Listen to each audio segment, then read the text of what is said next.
rarely to be seen on the shop floor. He preferred instead to sit behind an enormous partner's desk in the back office. Going through the morning papers and consulting who's who. An unscrupulous book lover could easily have entered the premises, taken what he wanted and left without paying. But Mr. Buggage wouldn't have cared. He knew that what went on in the shop was of little importance. It was what he got up to in the back office that mattered. In the back office, he was running one of the most successful businesses in London. 6 in the post this morning, Billy, and not one of them for less than £500. Miss Tottle, the bookshop's only other member of staff, held up their daily haul of cheques. Mr. Buggage nodded his approval. Very nice, my pet. Very nice indeed. Miss Tottle loved it when Mr. Buggage called her his pet. It normally meant that thoughts of an amorous nature were stirring deep within his breast. And no doubt in other parts, too. She was half expecting him to suggest they try something energetic on the partner's desk. But instead, a worried frown creased his brow. I don't suppose we've heard back from that bishop's house yet, have we? As a matter of fact, we heard back this morning. A firm of solicitors signed the cheque. A firm of solicitors? Not sure I like the sound of that. I don't think we'd better do any more bishops. No, I agree. Lords are still all right, though, aren't they? Well, lords are fine. We've never had any trouble with the aristocracy. They're too stupid to kick up a fuss. We might even have a crack at royalty one of these days. Oh, yes, I'd like that. Miss Tottle's eyes glinted maliciously. And soak 'em for thousands. Mr. Buggage was still perusing the daily papers when Miss Tottle returned from depositing their cheques. What's it like out? Horrid. Cold and dark and starting to sleet. How much would you say I'm worth? I'd have to consult the ledger to give you an exact figure, but I'd say you probably have in the bank somewhere in the region of £1 million. £1 million. He rolled the words around his mouth like a vintage champagne. Not bad for such a simple little scheme, yet here we are, freezing our hides off when we could be relaxing in sunnier climes. Oh, Billy, are you suggesting what I think you're suggesting? You're darn right I am. We're going to close up the shop for a fortnight and take a holiday. Fetch down the book. But what about this morning's letters? They can wait. Fetch down the book. Miss Tottle knew which book he meant. The 300 best hotels in the world. She plucked it from the shelf and started flicking through its well-thumbed pages. Where should we go? Somewhere in North Africa. Italy isn't warm enough yet, and neither is Spain. And I've had the West Indies up to here. Where haven't we been in North Africa? It's not so easy. The Palais Germain Fez, been there. The Gazelle d'Or in Taradant, been there. The Tunis Royale. Where's that? In Tunis. Been there. Horrible place. Here's one. The Hotel La Mamounia in Marrakesh. The Hotel La Mamounia? Well, we haven't been there. What does it say? The Mamounia was one of Winston Churchill's favourite haunts, and from his balcony he painted the Atlas sunset time and again. Winston Churchill? I bet we could have taken him for a few bob. Go on. As liveried servants show you into the colonnaded court, you will feel as though you have stepped back in time and into an illustration from the 1001 Nights. That's it. That's the one. It does sound nice. Call the travel agents and book us 2 first-class flights for tomorrow morning. And you'd better give that hotel a ring too. What if they're already full up? Tell them we want their most expensive suite. They're never full up when you say you want that. Less than 48 hours later, they were sunbathing by the pool at La Mamounia and drinking champagne. This is the life, eh, Billy? I don't know why we don't just buy a house out here and retire. I'll tell you why, my girl. You see that blue-rinsed old sow who's just jumped into the pool? That's Lady Hedgecock. I overheard her talking in the bar last night. Lady Hedgecock? Wasn't she one of our clients? Yes. We took her for nearly 1,000 just after Christmas. And the scrawny article swimming alongside her? That's Mrs. Smith-Swithin. We did her for the same amount a few months before. But isn't it dangerous them both being here? They might compare notes. They wouldn't breathe a word. That's the beauty of our little scheme. They'd be too embarrassed. I suppose so.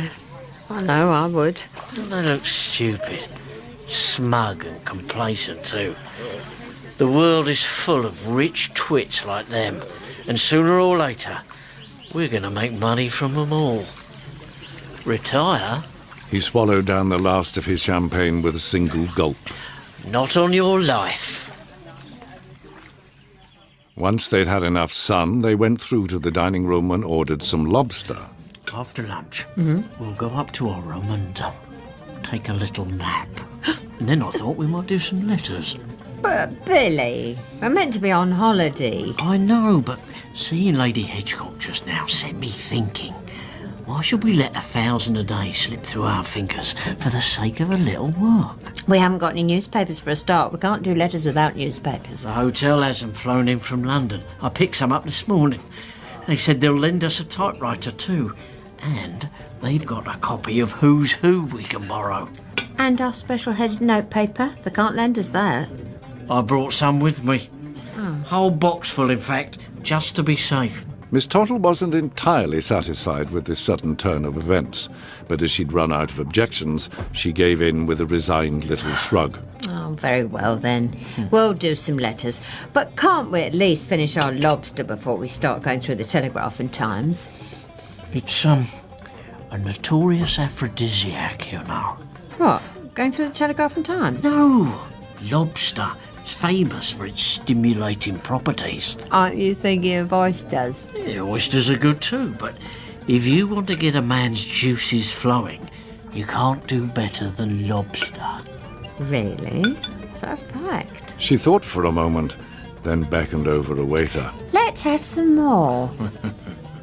The lobster lived up to its reputation, and an hour or so later, they were lying supine in bed, trying to catch their breath. Dear God, I should never have had seconds. Once they'd revived themselves with more champagne, they pulled on matching silk dressing gowns and went to work. Mr. Buggage sprawled on the sofa reading the Times, whilst Miss Tottle sat poised at the typewriter awaiting instruction. Here's one. Sir Edward Leishman. He got the lead obituary.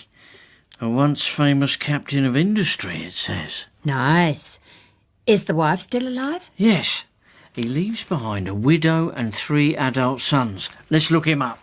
Whilst Mr. Buggage was consulting Who's Who, Miss Tottle glanced over his shoulder. It lists his hobbies as fishing and field sports. We'll start him off with the complete angler and take it from there. This was how they did it. This was how they made their money. With an expertise honed by many years of experience, Miss Tottle threaded a sheet of headed notepaper into the typewriter and began to compose. My dear Lady Leishman, She wrote. I apologise for troubling you at this sad time.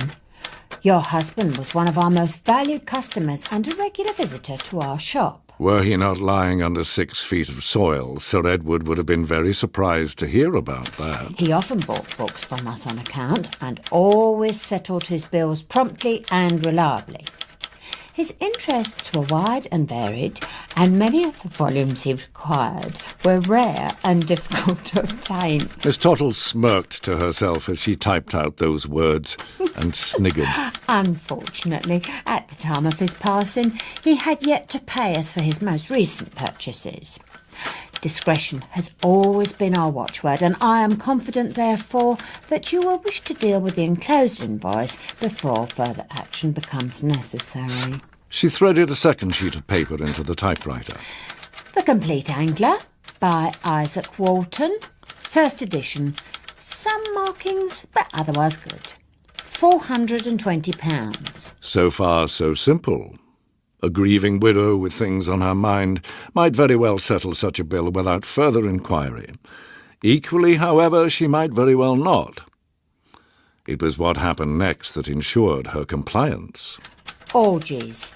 An illustrated history. Bound in leather, £200. 3 Naughty Nuns, translated from the Swedish, £85. Nymphomaniacs.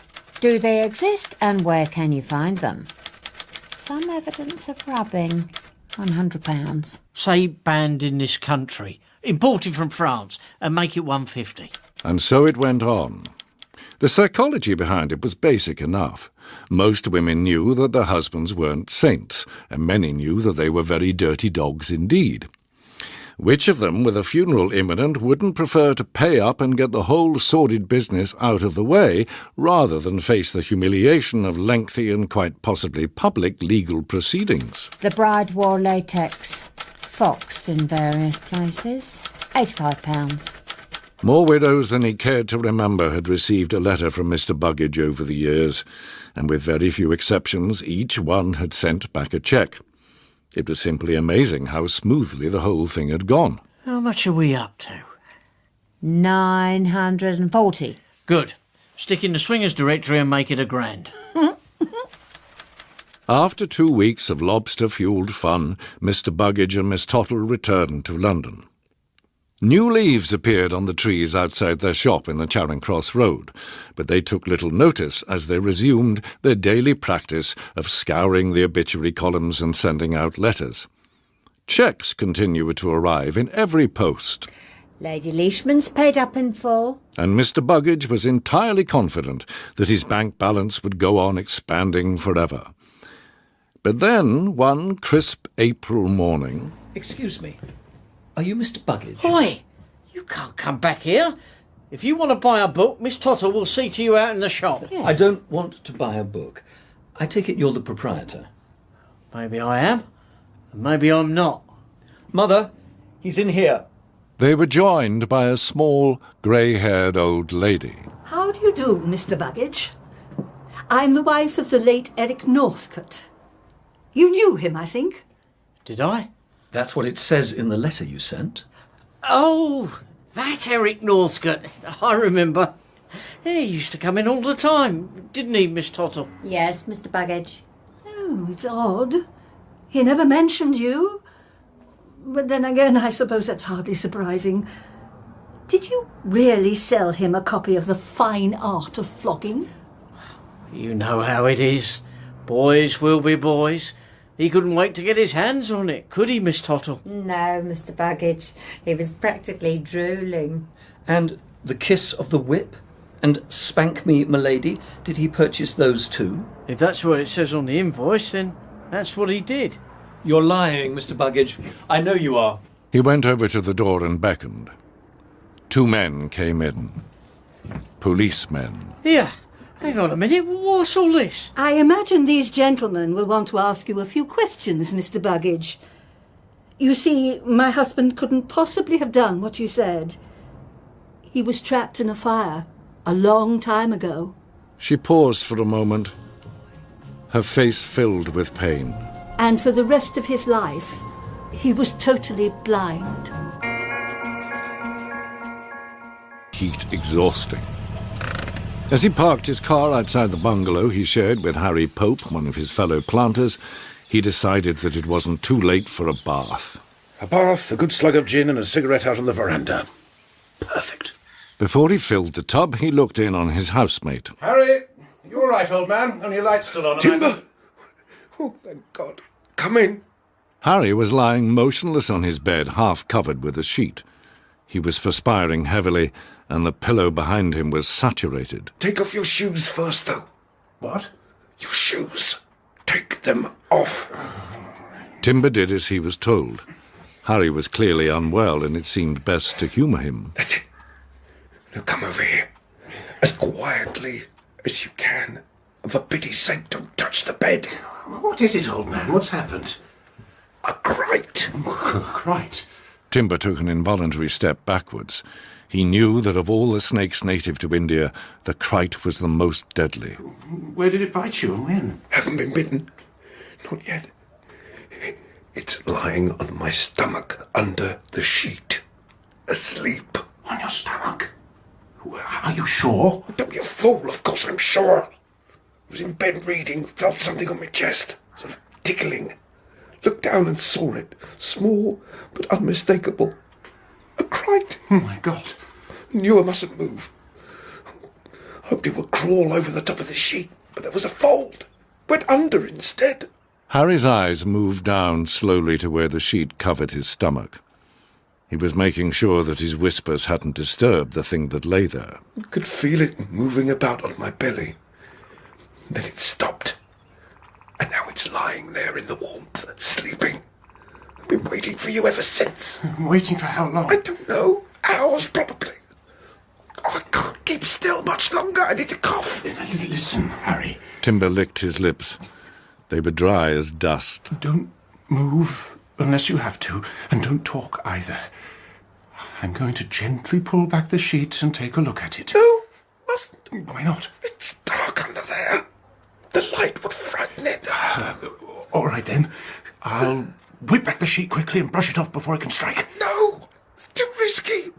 One bite and I'm finished. Oh, well, what shall I do? A doctor. Fetch a doctor. Yeah, a doctor. Yes, of course. I'll call Ganderby. Timber padded out into the hall, looked up the number and told the operator to put him through as quickly as possible. Hello? How may I help? Dr. Ganderby. Oh, thank God. Ah, good evening, Mr. Woods.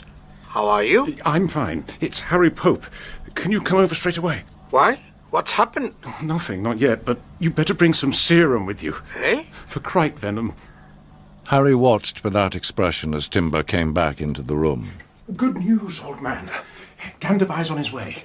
He says you're to remain perfectly still until he gets here. Perfectly still? Brilliant. What does he think I've been doing, dancing a tango?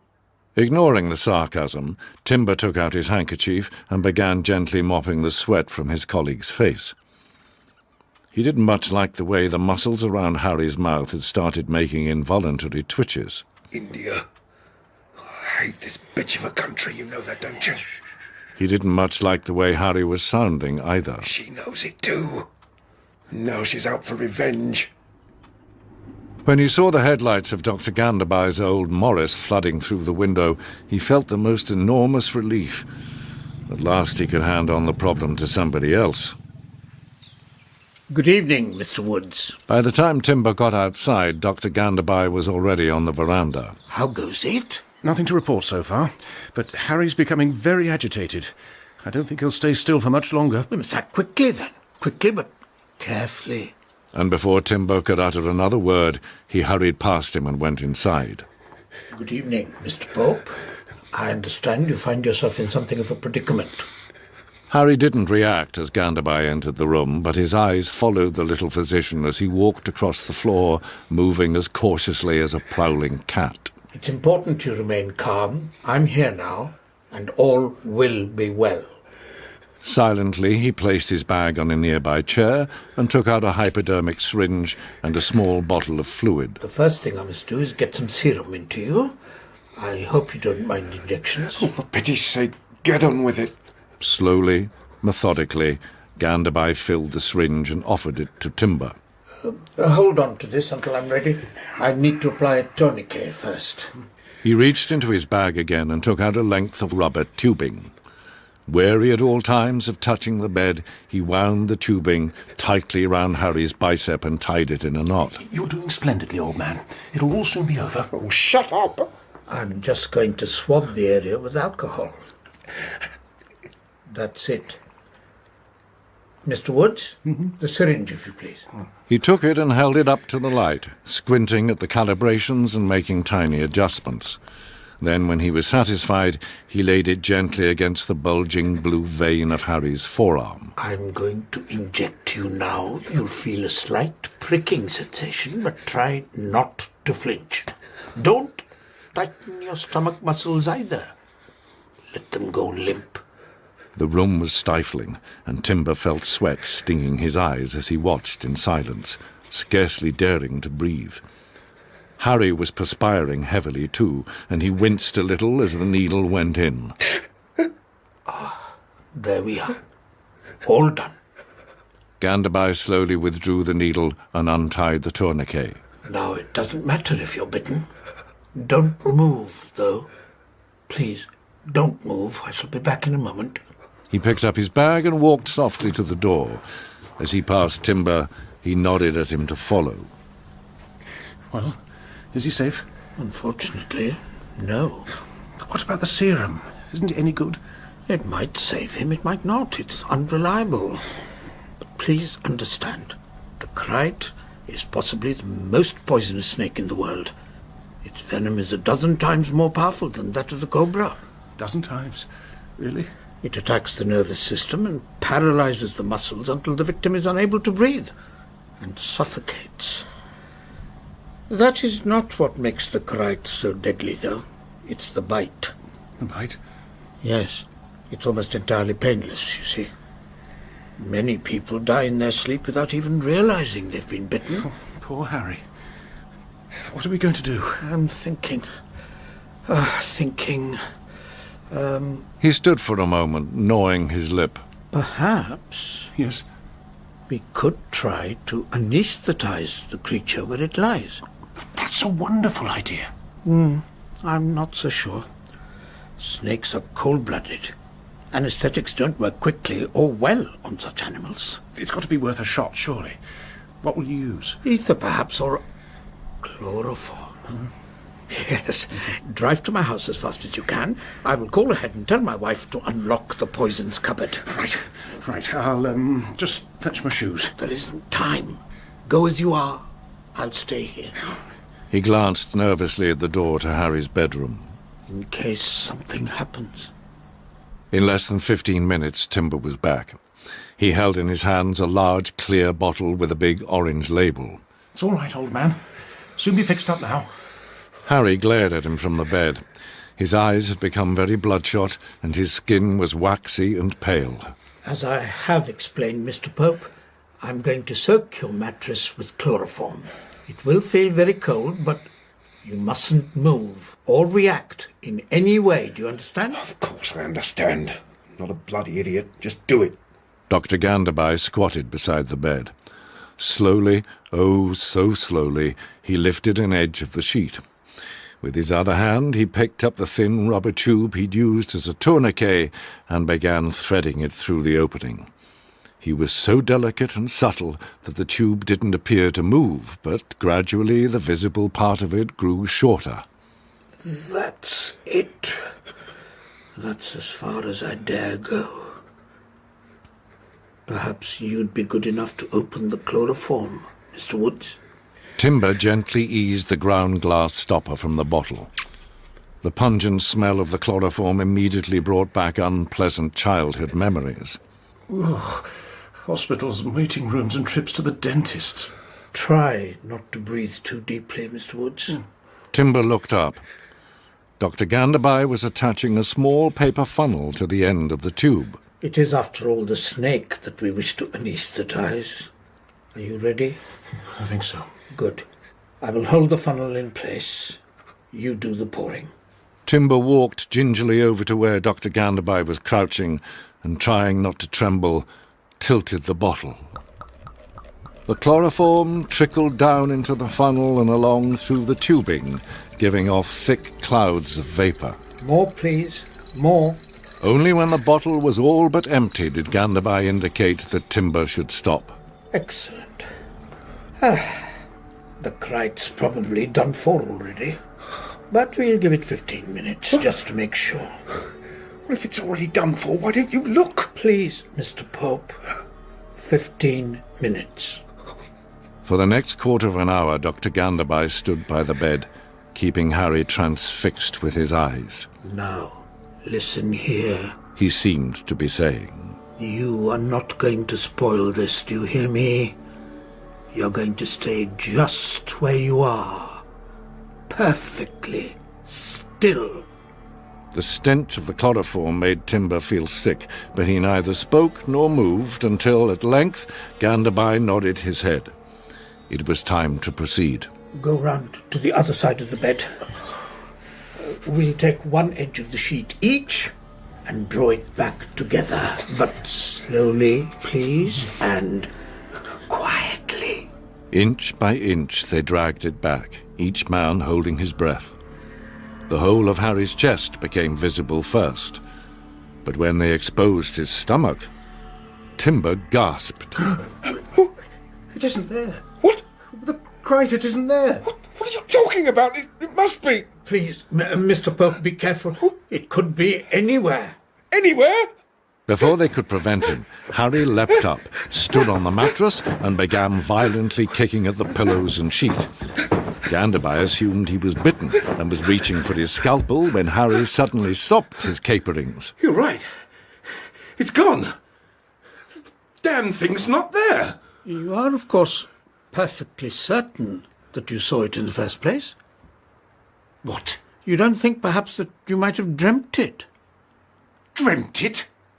Are you calling me a liar? The colour was returning rapidly to Harry's face. Why, you insulting little sewer rat! All right, Harry, that's enough. Who the hell do you think I am? Some boneheaded native? Stop it, Harry. For God's sake, shut up. You fraud! You phony! You worthless Bengal quack! On and on he went, saying the worst, most terrible things.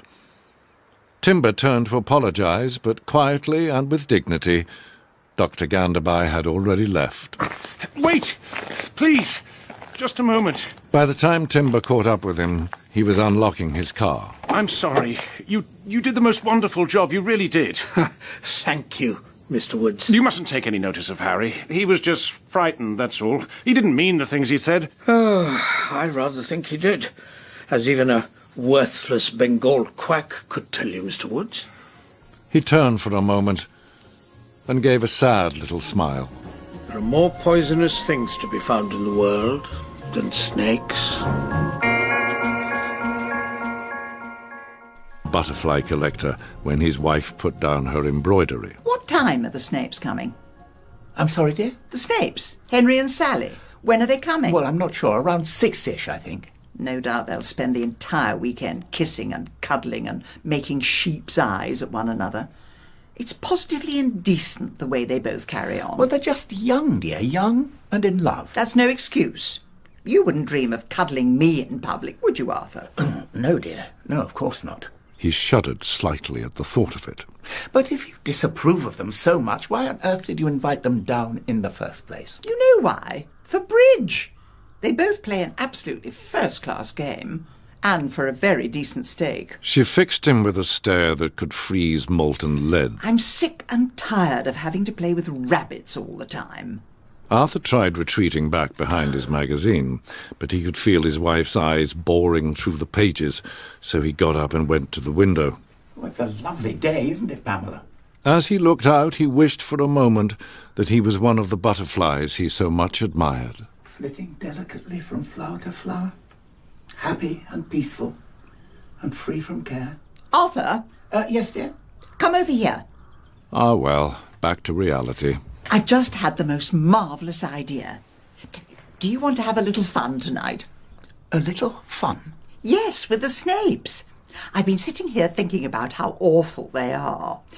If they can't keep their hands off each other in company, what on earth must they get up to when they're on their own? Well, I'm sure I couldn't say. Well, there's an easy way to find out. We are going to hide a microphone in their room. A microphone? No, Pamela. No, you can't mean it. Why not? Because it's nasty. That's why not. Of course it's nasty. So am I. And so are you in your own quiet way. Well, I think that's a little strong, dear. Is it? You read Mary Probert's diary from cover to cover when you found it in her handbag last Christmas. You made me. Oh, that's right. Blame someone else.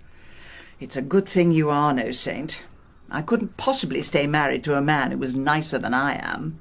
And then where would you be? High and dry, that's where. Pamela had brought all the money to their marriage, and she still controlled the lot. You're always tinkering around in the workshop with electrical things. Surely you know how to connect a microphone to a speaker. Well, of course, it's easy. But I haven't said I'm doing it yet. Don't be so flabby. It's about time we had a little fun, and the Snapes will never be any the wiser.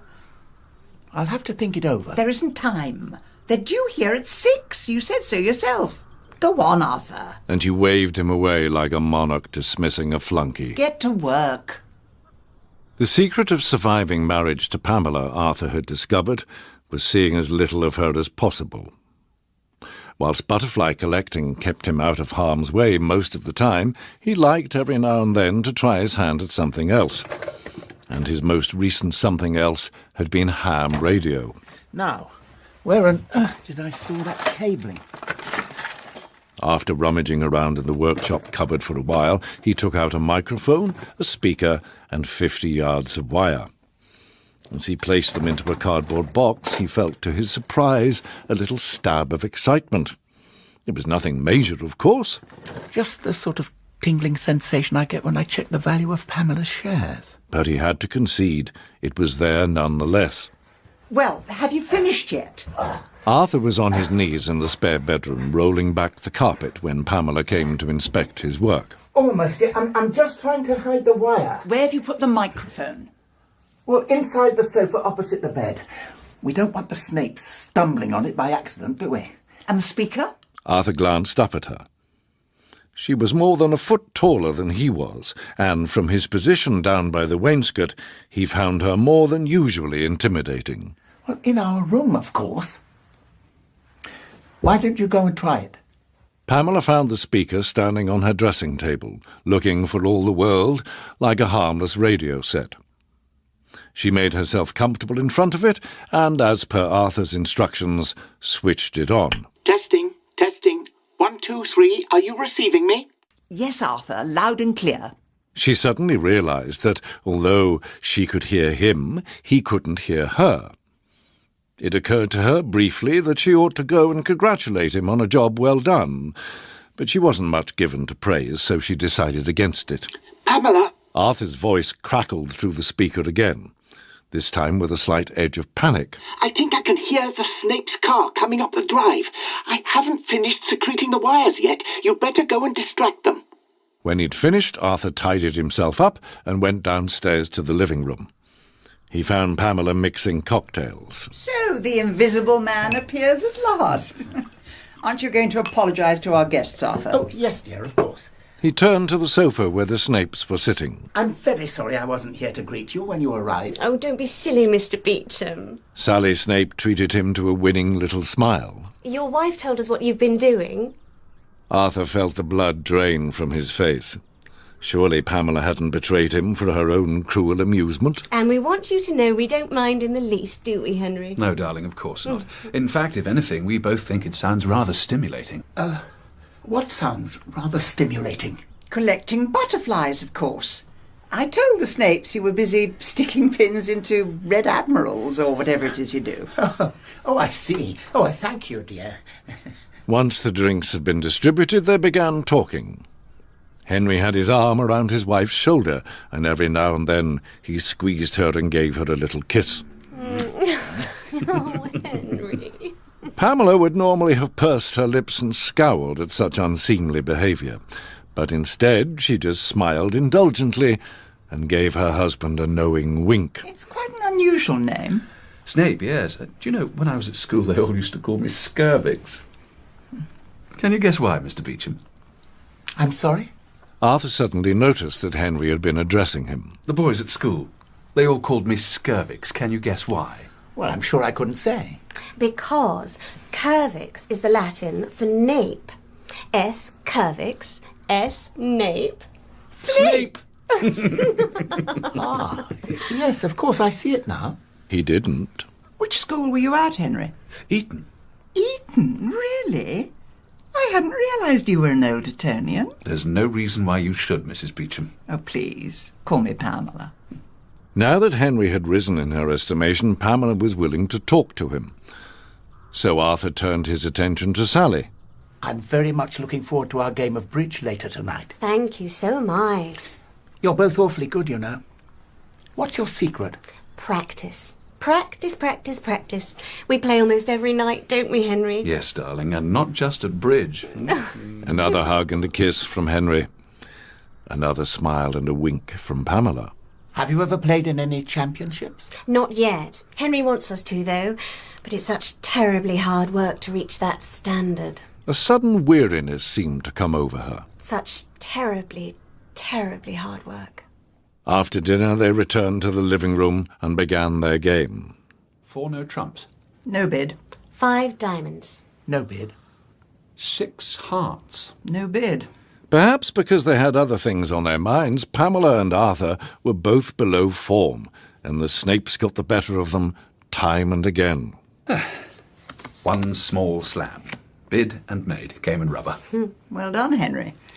You're unstoppable tonight. Just been lucky, that's all. Oh, nonsense. You both played like experts. Oh, that's kind of you, Arthur, but we made one mistake. You mean when Sally overestimated your hand and bid 6 spades? Yes, and cost us 800 points into the bargain. I'm sorry, Henry. I should have been paying more attention. You're right, you should. But never mind. He leant across the table and kissed her hand. I forgive you. Please, no more post-mortems. I can't abide post-mortems. Pamela was adding up the points. Well, by my reckoning, we owe you £300. We'll settle up in the morning, if that's acceptable. More than. One more rubber before we retire? Not tonight, thank you, Henry. I'm tired out. And so is Arthur. Aren't you, Arthur? Well, as a matter of fact, Aren't you, dear. Arthur? Yes, dear. Completely done in. Pamela showed the Snapes to their room, then, like a well-coiffured greyhound, raced back to her own. Well, have they said anything yet? No, dear. I hope that thing is working. Oh, shush, dear, listen. Well, that was a bloody awful evening. Henry's voice crackled through the speaker. It sounded harsher than it had downstairs, and devoid of affection. What the hell do you think you were playing at? I'm sorry, Henry. I made a mistake. Yes, and lost us 80 quid's worth of points. We came here for one reason and one reason only. To make some money from that stuck-up old cow. Stuck-up old cow? I think he means you, dear. We've got a game every night next week, and if we want to eat, we can't afford any more blunders. So, do you know what we're going to do? What? Have another practice. Oh, no, Henry, please not now. I'm exhausted. Arthur? What on earth's going on? Come and sit down. Arthur put a finger to his lips and nodded at the speaker. I'll call them out. You reply. Henry, please, not all 500. It'll take us forever. Stop whining. We won't bother with the finger positions. You seem to know them. Are you ready? Yes. From the top, then. 1 club. He put a curious emphasis on the first word, drawing it out slightly. Ace, Queen of Clubs, King, Jack of Spades, no hearts, and Ace, Jack of Diamonds. Good. How many cards to each suit? Look at my finger positions. You said we wouldn't bother with those. Well, as long as you're sure. I am, honestly. Okay, then. A club. King, Jack of Clubs, Ace of Spades, Queen, Jack of Hearts, and Ace, Queen of Diamonds. It's a bidding code. No hearts, Some sort of Jack of Diamonds, bidding code. Jack of Spades, A bidding and code? Ace, Yes. no diamonds, From the Queen, card he Queen of bids, Diamonds, and the way Jack he of does it, Spades, she King, can work out every other card in his Ace, hand. Jack of Clubs, It's Ace of impossible. Spades, King, He's an old Etonian. Well, not impossible, dear, just very hard to learn. I'll Listen, go 1 heart. King, Queen, 10 of Hearts, Ace, Jack of Spades, no diamonds, Queen, Jack Sure, of Clubs, that's what Queen they're of doing. Clubs, well, there's no Jack doubt of about Hearts, it, I'm King, afraid. Jack And of the way Clubs, he and holds Ace, his 10 of fingers Hearts, shows King, her no how many hearts, cards he Jack of has in Diamonds, each Jack of suit. Spades, Arthur shook and his Ace, head no sadly. diamonds, It's Queen, disgraceful. Queen of Diamonds, Jack of Spades, Quite disgraceful. You're right. It is. Ace, Disgraceful. Jack of Clubs, Dishonest. Jack of Spades, And King, absolutely Queen, brilliant. Queen, I beg your pardon? Jack of Clubs, Don't you see, Arthur? 10 of Hearts, With a system like that, the no sky's the hearts, limit. Jack of Diamonds, Quickly, Jack of fetch me a pen and Spades, paper. and I've Ace, just had the no most diamonds, marvellous idea. Jack of Astonishing. Incredible. You both played like demons. Over the next few months, Pamela and Arthur grew used to hearing such compliments whenever they sat down to bridge. If their opponents ever wondered how their game had improved so remarkably, they never inquired. Nor did they notice how carefully Pamela listened when Arthur started bidding, nor how closely she studied his fingers and the General Hospital. The eldest son of the King of Agrabah, however, was the first whose blood could be described, at least metaphorically, as blue. Well, you've made a remarkable recovery, Your Highness. Quite remarkable. I don't think I shall need to see you again after today. Thank you, Mr. Sandy. That's excellent news. I do wish you'd change your mind, though, and permit me to pay you a fee. I'm sorry, Your Highness, but you know my rule. I've never taken a fee from one of my patients, and I hope I never shall. Not even, he might have added, one whose father was richer than Midas. I work entirely for the National Health Service, and they pay me a very fair salary. But damn it all, Mr. Sandy, I owe you my life. Nonsense. I just patched you up a bit after a car crash, that's all. Any competent surgeon would have done the same. You will never convince my father, the king, of that. In his eyes, you are a hero. He asked me to say that if you won't take a fee, you must at least accept a small gift. That's awfully kind, but there's really no need. You mustn't say no, Mr. Sandy. The prince's eyes widened a little in horror. My father would view it as a very grave insult. No one refuses a gift from the king. Do they not? Oh dear, you're making things awkward for me, aren't you? Not in the least. Just think of it as a birthday present. That's it. An early birthday present. An early birthday present. Robert knew when he was beaten. Oh, very well then. I don't suppose there's any harm in taking one of those. Excellent. As long as it is only a small one, though. You need have no worries on that account, Mr. Sandy. The prince smiled mischievously and reached into his jacket pocket. It's really not very large at all. Hello, darling. You're back early. Am I? Yes, I rather suppose I am. Robert found his wife in the kitchen when he got home, packing glass jars into a basket. We're spending the weekend at the Renshaws. You hadn't forgotten, had you? I thought I'd take Margaret some of my homemade jam. Homemade jam? Good idea. Everybody likes jam. Are you all right, Robert? You seem a little distracted. Pour me a drink, would you, Betty? He went and sat down at the kitchen table. A nice big one with plenty of ice. You better pour one for yourself as well. It's a bit early for that, isn't it? Oh, you're going to need it when you've heard what's happened. I've got some rather good news. Betty quickly mixed them both a whiskey and soda. As she crossed to the refrigerator to get the ice tray, she glanced over at her husband. Although he was trying to stay calm, he was clearly very excited. It was all slightly odd. You remember that young student I told you about, the prince who crashed his car? Yes. He came in for a check-up this morning. He said that his father wanted to give me a gift for looking after him. Quite right, too. Your drink, darling. Oh, thank you.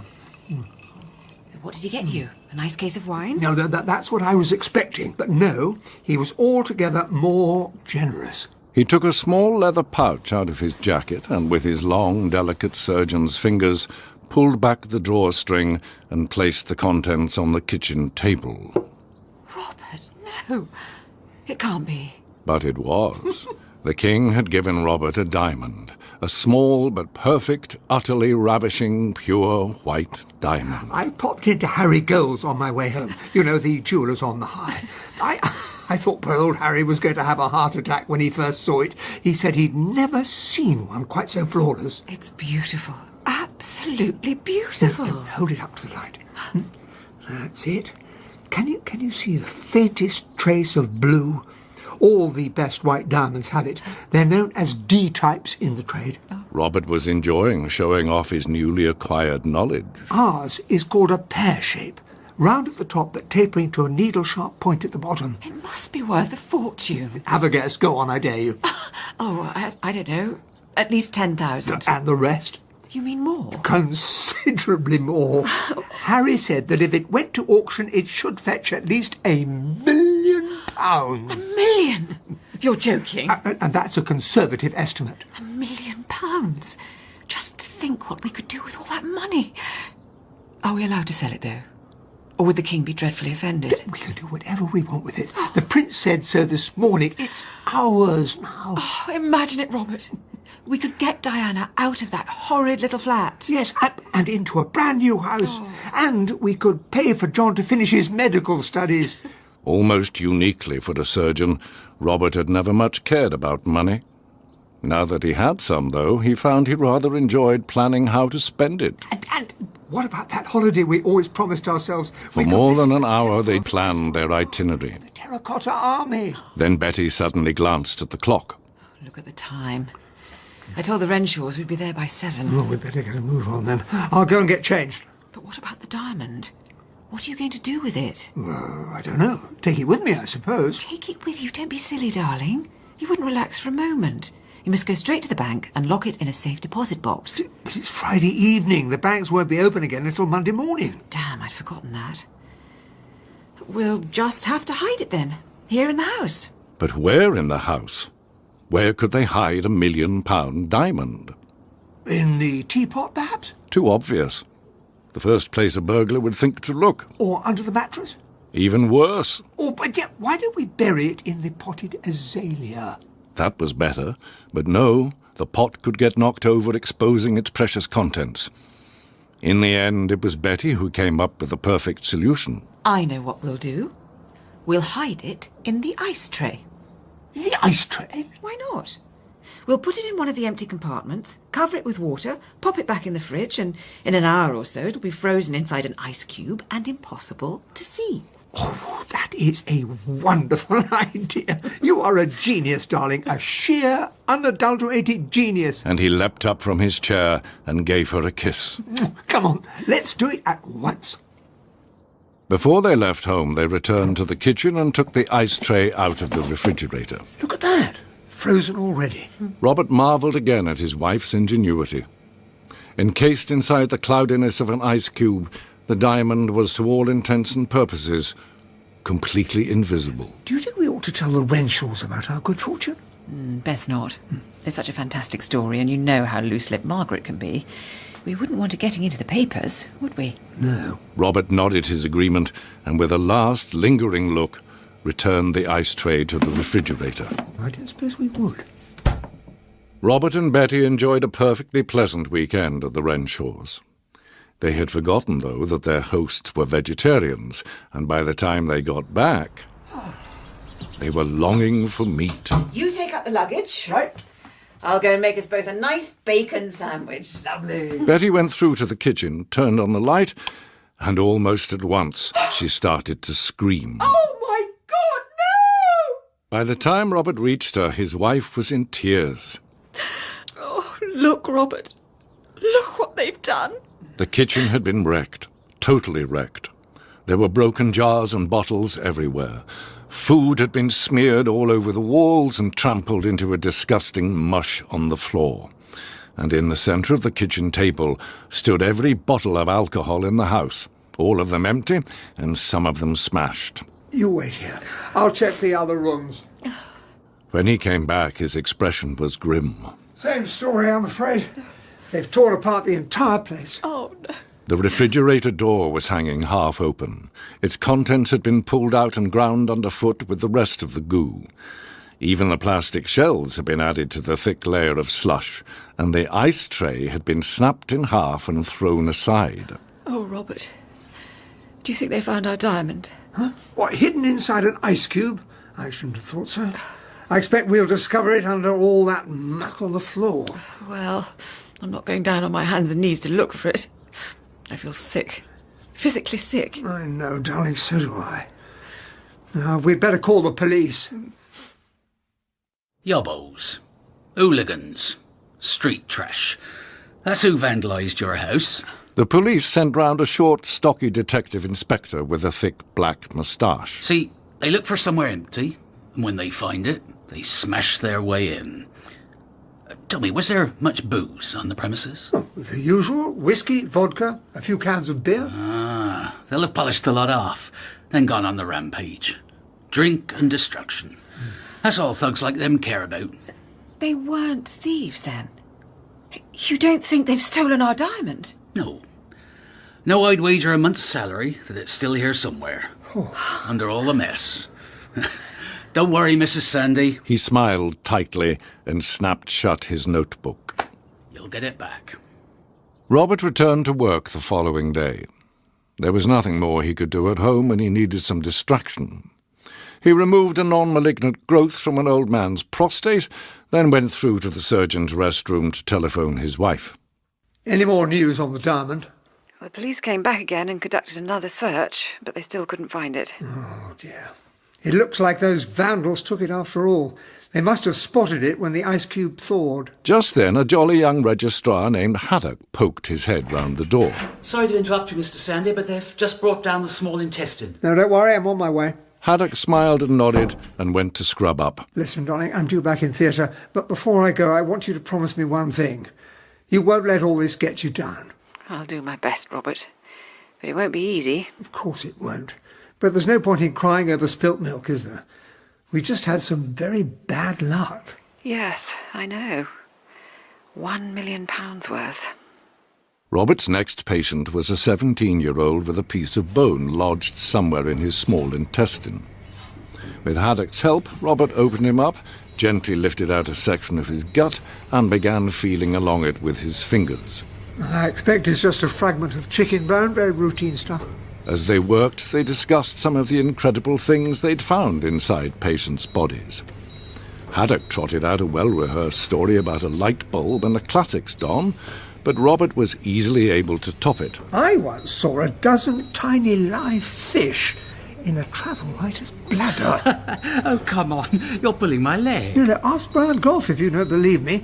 He saw them too. By now, Robert had more than 3 feet of intestines spread out on a sterile plastic sheet. The poor devil had gone for a dip in the Amazon, and one of these microscopic fish they have out there must have swum up inside him and laid its egg. Got it. Got it? Got what? The source of this boy's trouble.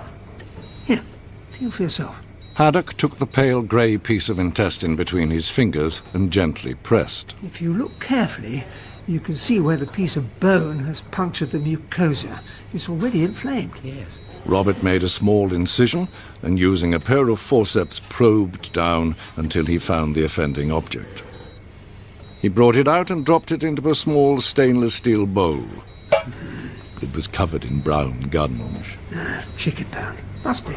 He took it over to the sink in the corner and, whilst Haddock sewed up their patient, washed it carefully under the tap. Well, I'll be damned. It wasn't a chicken bone after all. And he held it up between his finger and thumb. Now, I think someone had better call the police. A young man's stomach? Betty's eyes were wide with astonishment. You found our diamond in a young man's stomach? Yes. And in this case, finders keepers. Robert rolled the diamond backwards and forwards in the palm of his hand.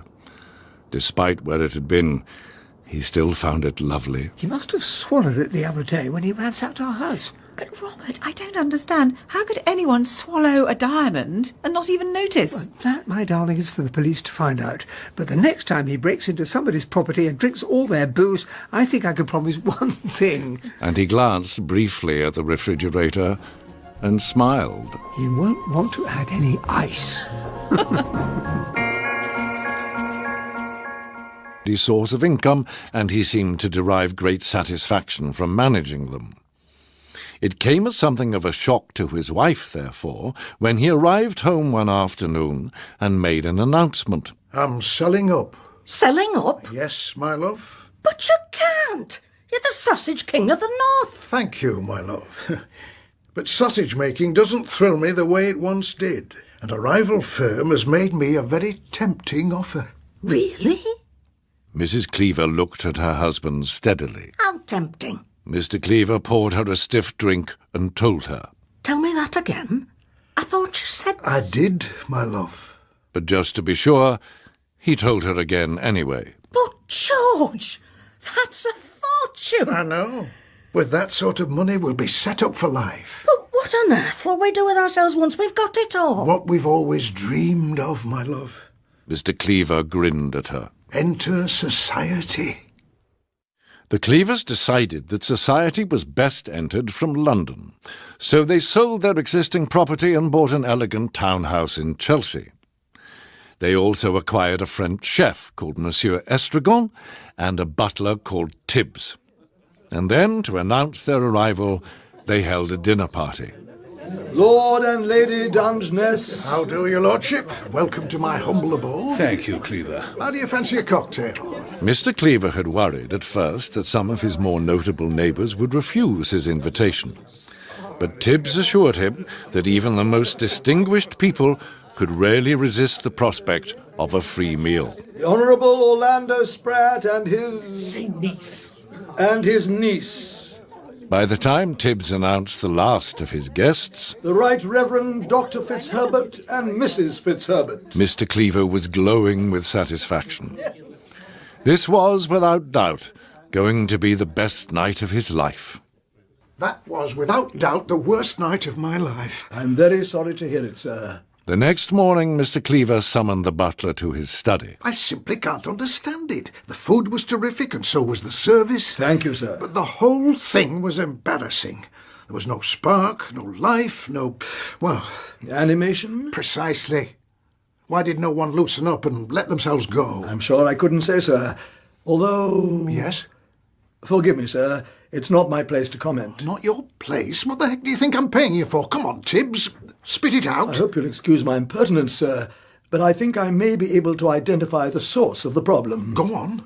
Tibbs paused for a moment, then spoke the words that would come to haunt Mr. Cleaver for the rest of his life. It was the wine, sir. The wine? Yes, sir.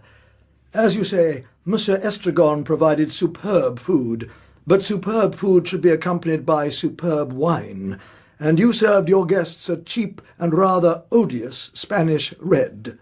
And you think that's why they didn't relax? I'm certain of it, sir. Well, why didn't you say so before, you great Jessie? I'm not short of a bob or two, after all. The next time I hold a dinner party, I'll serve them the best wine in the world, if that's what they want. Mr. Cleaver suddenly hesitated. What is the best wine in the world, by the way? Claret, sir. From the greatest chateau in Bordeaux. Lafite, Latour, Haut-Briand, Margaux, Mouton Rothschild, and Cheval Blanc. Oh. And from only the greatest vintage years, which are, in my opinion, 1914, 1929, and 1945. Cheval Blanc was also magnificent in 1895 and 1921, and Haut-Briand in 1906. By the lot. I beg your pardon? You heard me, Tibbs.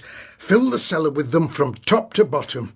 I can try, sir, but I should warn you, wines such as those are very rare and tend to be expensive. I don't give a hoot how much they cost. Stop making excuses and get them.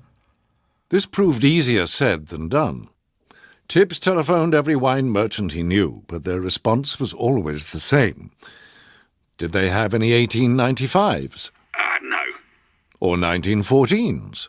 No. Well, how about some 21s? No. In the end, he managed to locate some 29s and some 45s. But their price was so astronomical that even he raised his eyebrows a fraction of an inch. Did he dare make so ruinous a purchase? Mr. Cleaver's instructions had been clear enough. I'll take a dozen cases, please, or as many as you have. Flippin' heck, Tibbs. You weren't joking, were you? As soon as he received the invoice from the wine merchant, Mr. Cleaver called in Tibbs to see him. I know you said they'd be costly, but I hadn't expected this. Regrettably, sir, quality invariably comes at a high price. A high price is one thing, but this is extortion. I've half a mind to send them all back. That, sir, is of course your prerogative. But it seems a pity. An appreciation of wine is, after all, generally thought of as a considerable social asset. Is it? Yes, sir. Mr. Cleaver suddenly sat up very straight in his chair. All the best gentlemen know about wine. The prospect of self-improvement banished all thoughts of money from Mr. Cleaver's mind.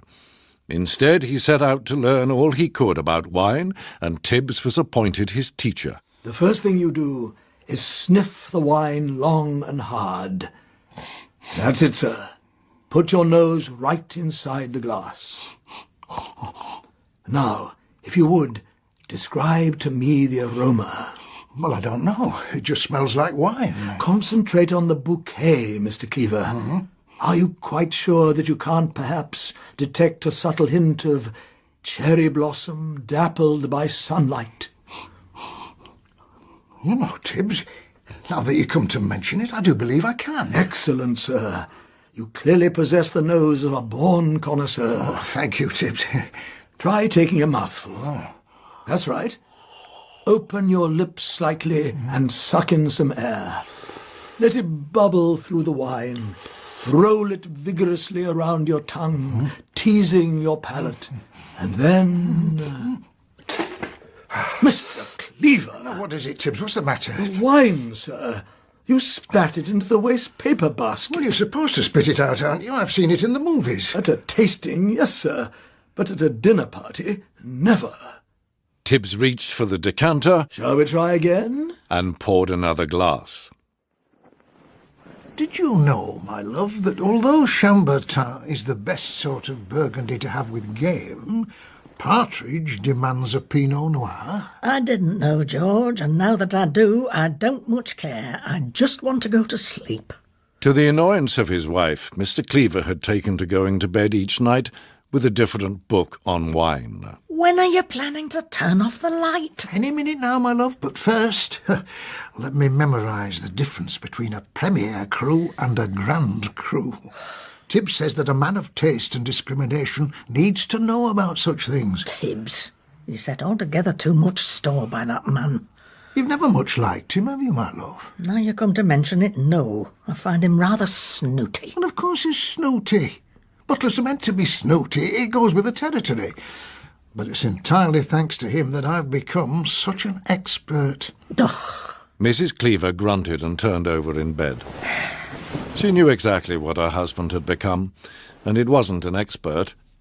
It was a crashing bore. Ladies and gentlemen...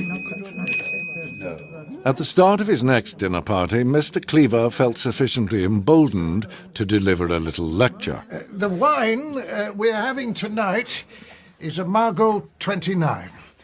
In my opinion, and that of other men of equal sophistication, it is the greatest vintage of the century. The bouquet is especially distinctive, carrying with it a delicate suggestion of cowslips. And notice also how the tiny trace of tannin gives the aftertaste a gloriously astringent quality. He waited for his guests to offer an opinion, but none of them seemed inclined to comment. Lord Dungeness? In desperation, he tried attracting the attention of the snow-haired aristocrat sitting on his left. I say, Lord Dungeness? Yes, Cleaver? What do you think of the wine? The wine? Lord Dungeness picked up his glass and took a little sip. Very nice. And without further ado, he put it back down again and carried on with the conversation he was having with the Honourable Orlando Spratt. Very nice. Very nice. That's all he said about it all evening. Doesn't he know how much it cost? Following the failure of his latest dinner party, Mr. Cleaver once again summoned Tibbs for an inquest. What's wrong with him and the rest of those twerps? Don't they appreciate good wine? I'm sure they would appreciate it, sir, if they could taste it. But unfortunately, they cannot. What the heck are you on about, Tibbs? What do you mean they can't taste it? I believe, sir, that you instructed Monsieur Estragon to add liberal quantities of vinegar to the salad dressing. So what if I did? I like vinegar. Vinegar, sir, is the enemy of wine. It destroys the palate. The dressing should be made of pure olive oil and lemon juice. Nothing more. Mr. Cleaver gaped at Tibbs with a mixture of anger and incredulity. Now that he was a man of culture and refinement, he no longer felt the need to defer to his butler's opinions. Hogwash. Very good, sir. I'll say it again, Tibbs, you're talking hogwash. I've been having vinegar all my life and it hasn't damaged my palate one bit. Has it not, sir? Tibbs bowed and started backing out of the room. Then you are indeed most fortunate. Mr. Cleaver was so sure of himself that the next time he held a dinner party, he started mocking the butler in front of his guests. Mr. Tibbs has been trying to tell me I can't taste my wine properly because I put vinegar in the salad dressing. Has he indeed? Infernal cheek. Oh, don't worry, Lord Dungeness. I put him in his place. I told him he was talking hogwash. Didn't I, Tibbs? Yes, Mr. Cleaver. The wine we've been drinking tonight tastes to me exactly like a Lafite 45, and that's because it is a Lafite 45. Oh. Forgive me, sir. Tibbs stood very still and erect by the sideboard, his face pale. But the wine you've been drinking is not a Lafite 45. Oh, what the heck are you on about? Of course it is. Look, there are the empty bottles to prove it. Mr. Cleaver's clarets, being old and full of sediment, were always poured into cut-glass decanters by Tibbs before dinner. The empty bottles were then placed on the sideboard, as is the custom. There were currently 2 of them standing alongside each other for anyone to see. The wine you are drinking, sir, is a cheap and rather odious Spanish red. What? You're lying, Tibbs. No, sir, I'm not lying. Oh. As a matter of fact, I've never served you anything but cheap Spanish red since I got here. You mean, well, it's cheap. It seemed to suit you very well. Ignore him. The man's gone mad. Yes. Great wines should be treated with reverence. It's bad enough to destroy the palate with 2 or 3 cocktails before dinner, as you and your guests invariably do. But if you then slosh vinegar over your food into the bargain, you may as well be drinking dishwater. 10 outraged faces stared at him from around the dinner table. They were speechless. This is the last of the 45s. He reached out and touched one of the empty bottles lovingly with his fingers. The 29s have already been finished, but they were glorious wines. He smiled slightly. Monsieur Estragon and I enjoyed them immensely. And before another word could be spoken, Tibbs walked slowly from the room, crossed the hall, and went outside to join Monsieur Estragon, who was already loading their suitcases into the boot of the car they owned together.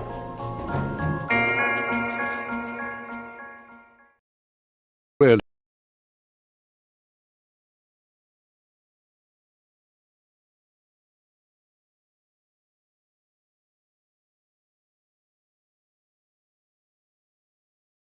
Second Sight by R.D. Wingfield, with Michael Burlington as Detective Inspector Ford and Lee Harrington as Marlowe.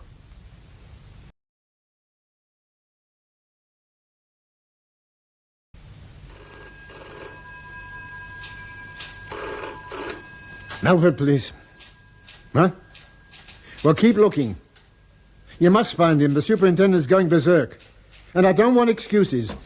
Hold on. Inspector Ford. Yeah? That's all right, forget it. I found him. You want me, Sergeant? Want you? Now, where the hell have you been? We've had the search parties out. I popped home for a few minutes. I wanted to see how my wife was. You pregnant fathers. And it wasn't a few minutes, it was over an hour. Sorry, Sarge. Abject apologies. Here, have a cigar in anticipation of the happy event. I should have told you I was going. I kept getting this niggling feeling something was going to go wrong. Well, something has gone wrong. There was a break-in at Lord Crombie's.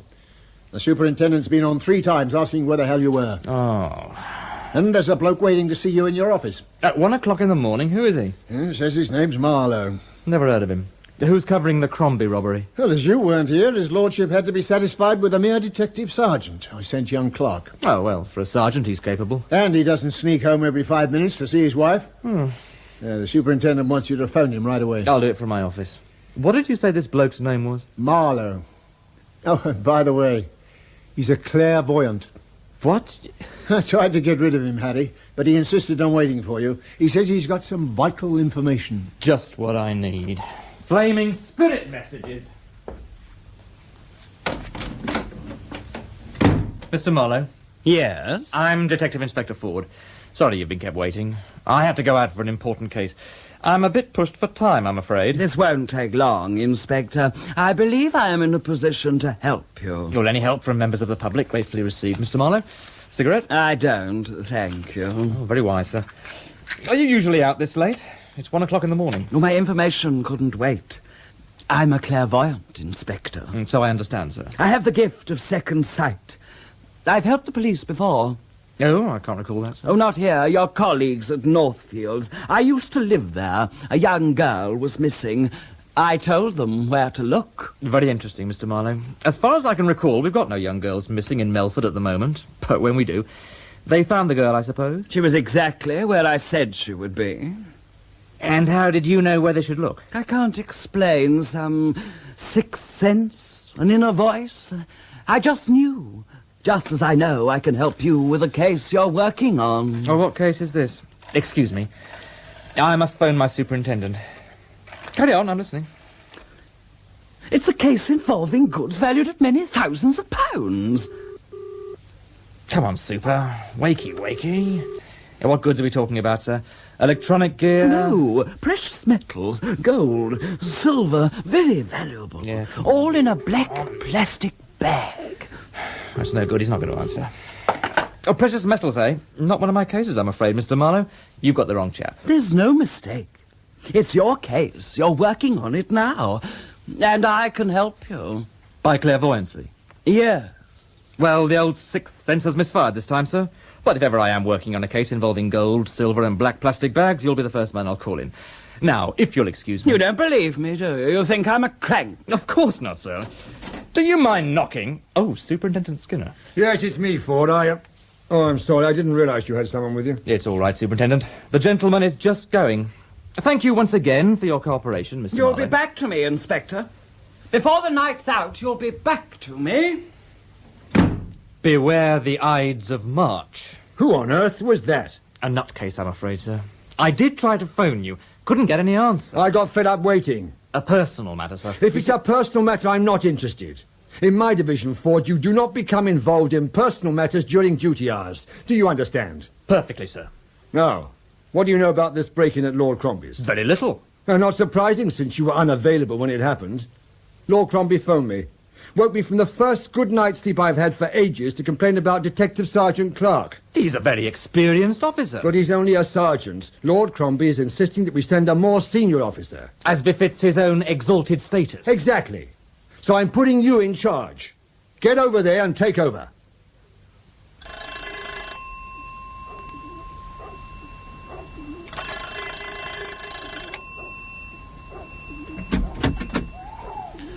Yes? Lord Crombie, I'm Detective Inspector Ford. Oh, about time. Come in. Feet? Yes, sir. You're taking over from this other fellow, I understand. In accordance with your wishes, sir, yes. Where is Sergeant Clark? In here. Hello, Sergeant. Inspector Ford? I'd like a few words with the Sergeant on my own, if you'd be so kind, my lord. Very well, but make it quick. I'll be in my study at the end of the passage when you want me. Thank you, sir. Most gracious. Been giving you a hard time, has he, son? He's not been exactly over-cooperative. I can imagine. Cigarette? Please. No, better still, in view of the eminence of our recently robbed host, have a cigar.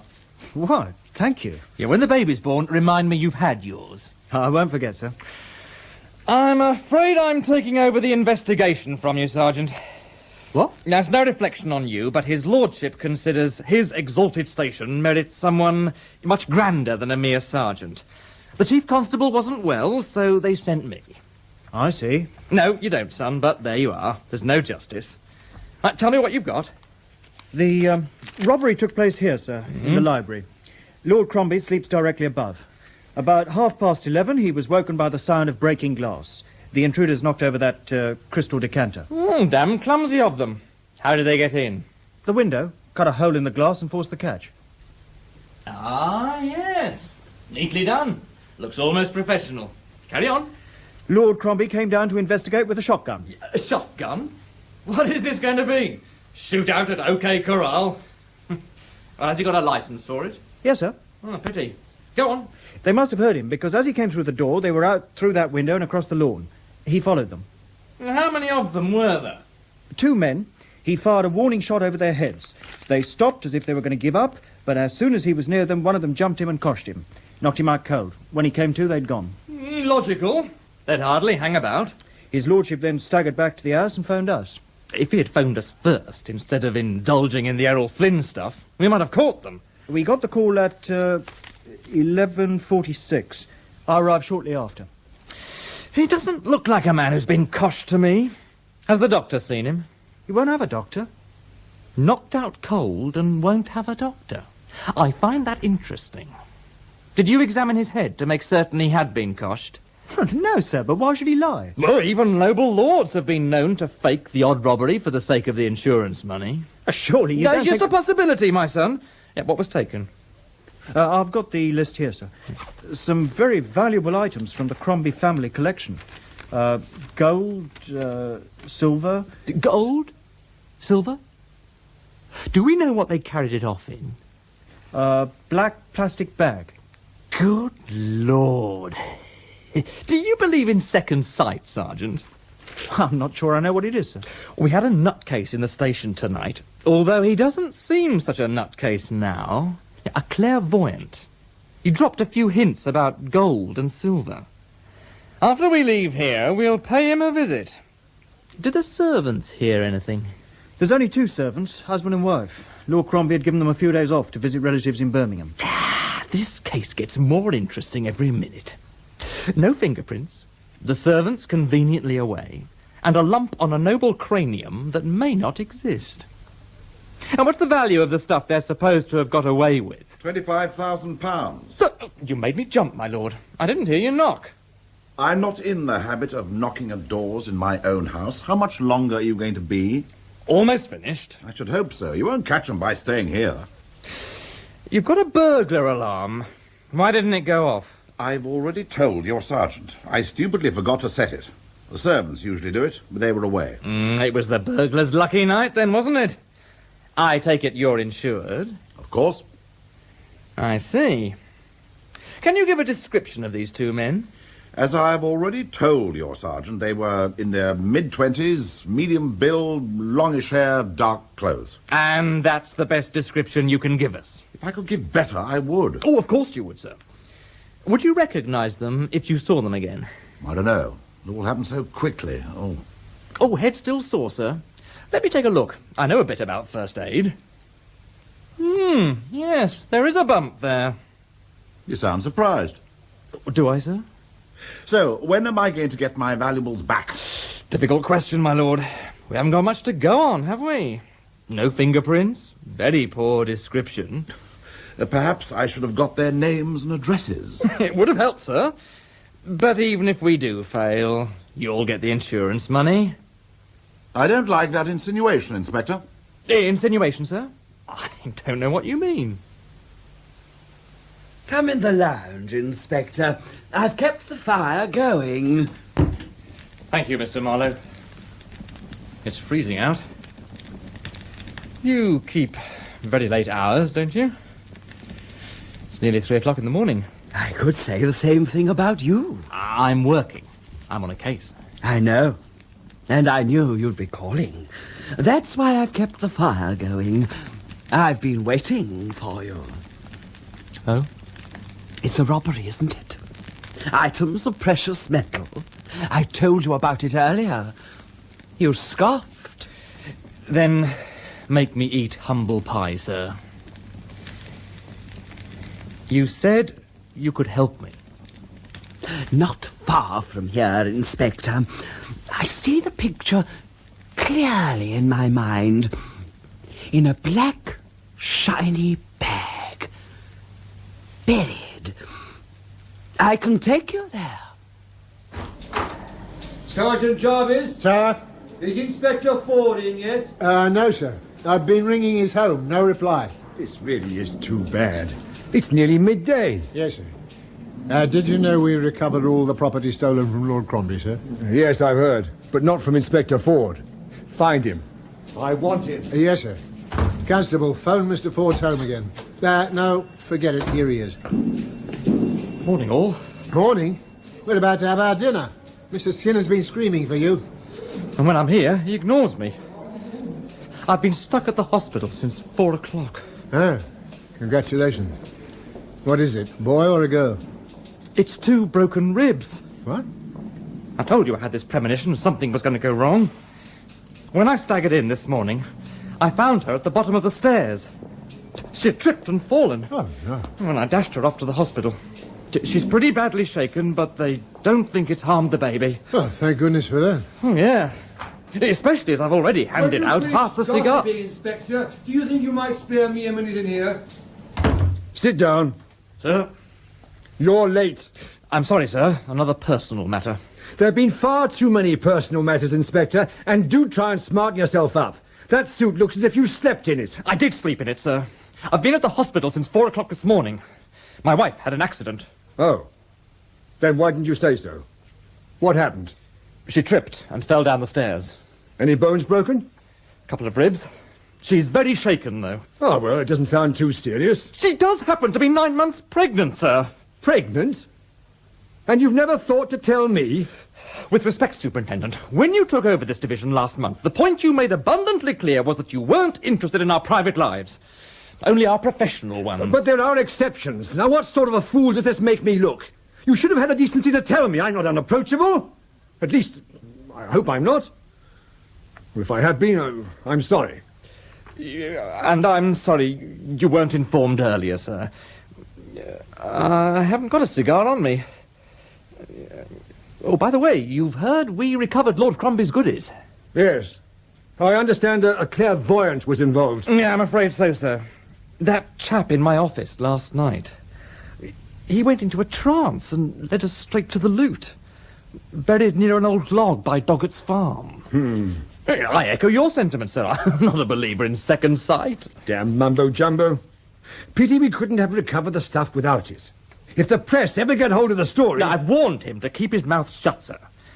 See, whoever buried the stuff has got to come back for it. Young P.C. Kilburn is keeping the place under observation, waiting for them. Good. I'll keep you informed. Come in. Lord Crombie's with me, sir. He's just going. Oh, come in, my lord. You identified the stuff, sir? All there, is it? Yes, thank you. When can I be back? Forensic finished with it, Sergeant? Not yet. There's a couple of fingerprints they can't account for. They're running a check now. Another couple of days, then, sir. Don't worry, we'll look after it. Most of the staff are honest. And thank you for coming down. Is there anything else, sir?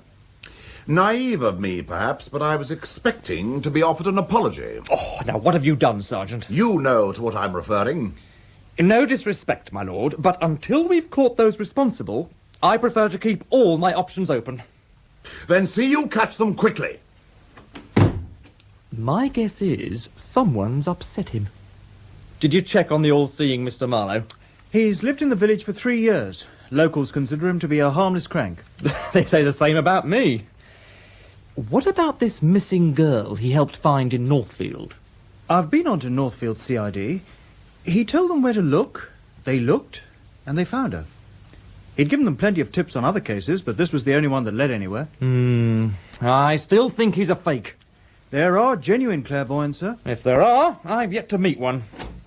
Daddy, trouble. I've got all the trouble I can handle, thanks. Try next door. P.C. Kilburn has radioed through. He's been staked out waiting for the crooks to return for the Crombie loot. And has anyone turned up? Anyone? Everyone's flaming turned up. He says the place is swarming with reporters. There's even a TV crew. A TV crew? Yes. What? No comment. That was the Melford Gazette. Marlowe's held a press conference. Clairvoyance second sight leads baffled police to buried treasure. I'm sorry the room's in such a mess, Inspector. I must open the window. Yes. Reporters do tend to smoke a lot, don't they, Mr. Marlowe? What about my press conference, then? Yes, sir.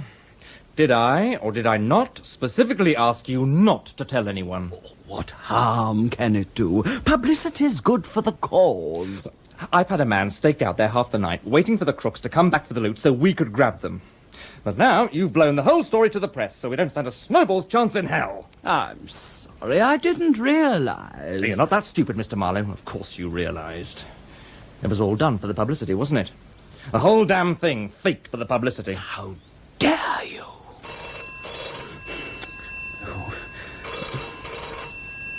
Well, it'll go on ringing until you answer it. Well, it could be private. Then I'll try not to listen. Oh. Yes. Oh, speaking. Oh, you heard the broadcast then. Thank you. A private sitting. Well, my fee is £75 for the initial consultation, and then £50 for subsequent sittings. Yes, yes, I'll take a cheque with a cheque card. See you then. 75 quid. You're going to do all right out of this, aren't you, Mr. Marlowe?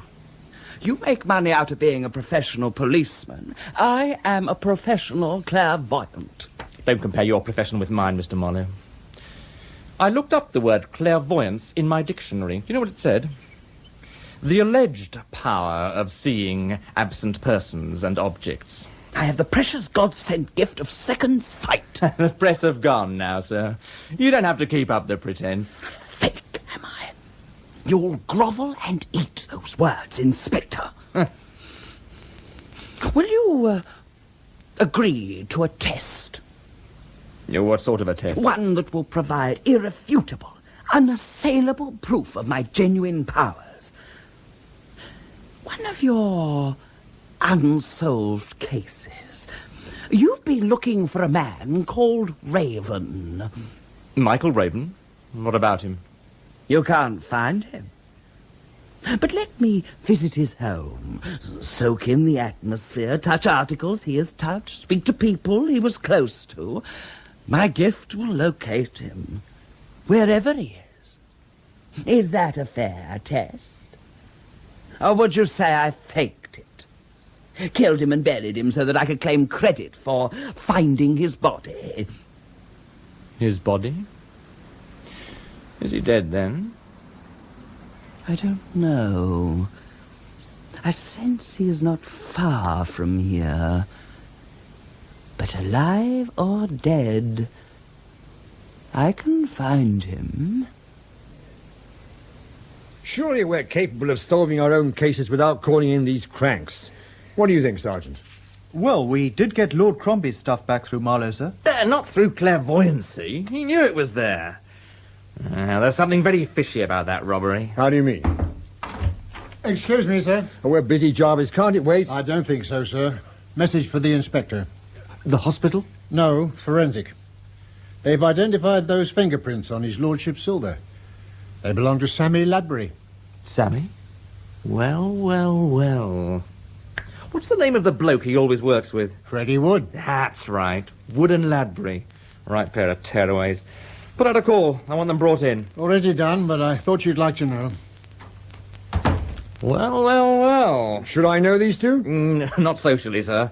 Pair of local thugs with form as long as your arm. Breaking, entering, car stealing, smash and grab. You name it, they've done it. They fit Lord Crombie's description of the burglars, Inspector. Yes. So bang goes your fake robbery theory. Not that I had much faith in it from the start. And if the robbery was genuine, perhaps the clairvoyant is too. Put me in the picture about this chap, Michael Raven. Michael Raven, age 32, local successful businessman. He disappeared with over £15,000 in cash on the evening of Saturday, November the 3rd, 3 months ago. He owned a chain of discount record shops, and he had the knack of knowing just what the kids wanted to buy. Yeah, screaming discordant rubbish. But expensive rubbish, sir. And they paid hard cash for it. So his big problem was getting this money to the bank.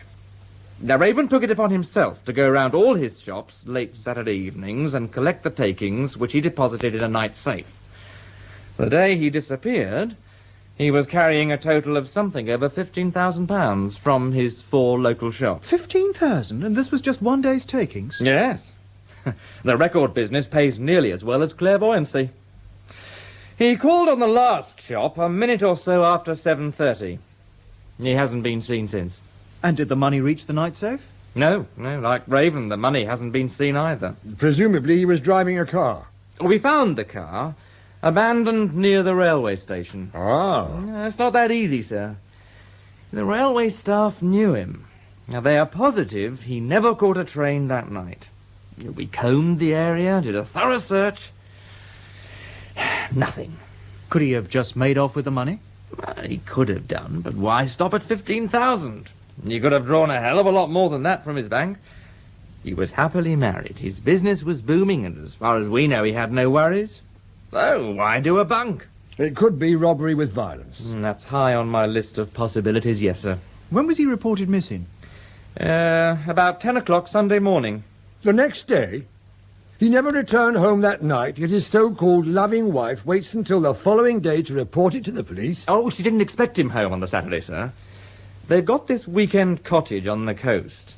After he had banked the money, he'd arranged to drive straight down there. His wife was going to follow the next morning. Why didn't they both go together? The cottage had been shut up since they used it in the summer. It would have been cold and damp. He was going to clean it up, get the fire going, and have it ready for the Sunday. Doesn't sound very convincing. Did you check it? I check everything, sir. It was true. Raven had told a couple of his shop managers he was going. Anyway, come Sunday, Mrs. Raven drives down, expecting to find a roaring fire, a swept floor, and a loving husband. She was disappointed on all counts. She phoned us immediately. So you've been searching for him now for over 3 months. What have you turned up? Nothing.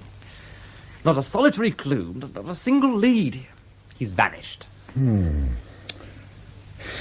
So even if Marlowe fails, we'll be no worse off. If we could only keep it from the papers. No chance of that, sir. He wants every last drop of publicity. All right, we've got no choice. Phone him and say yes.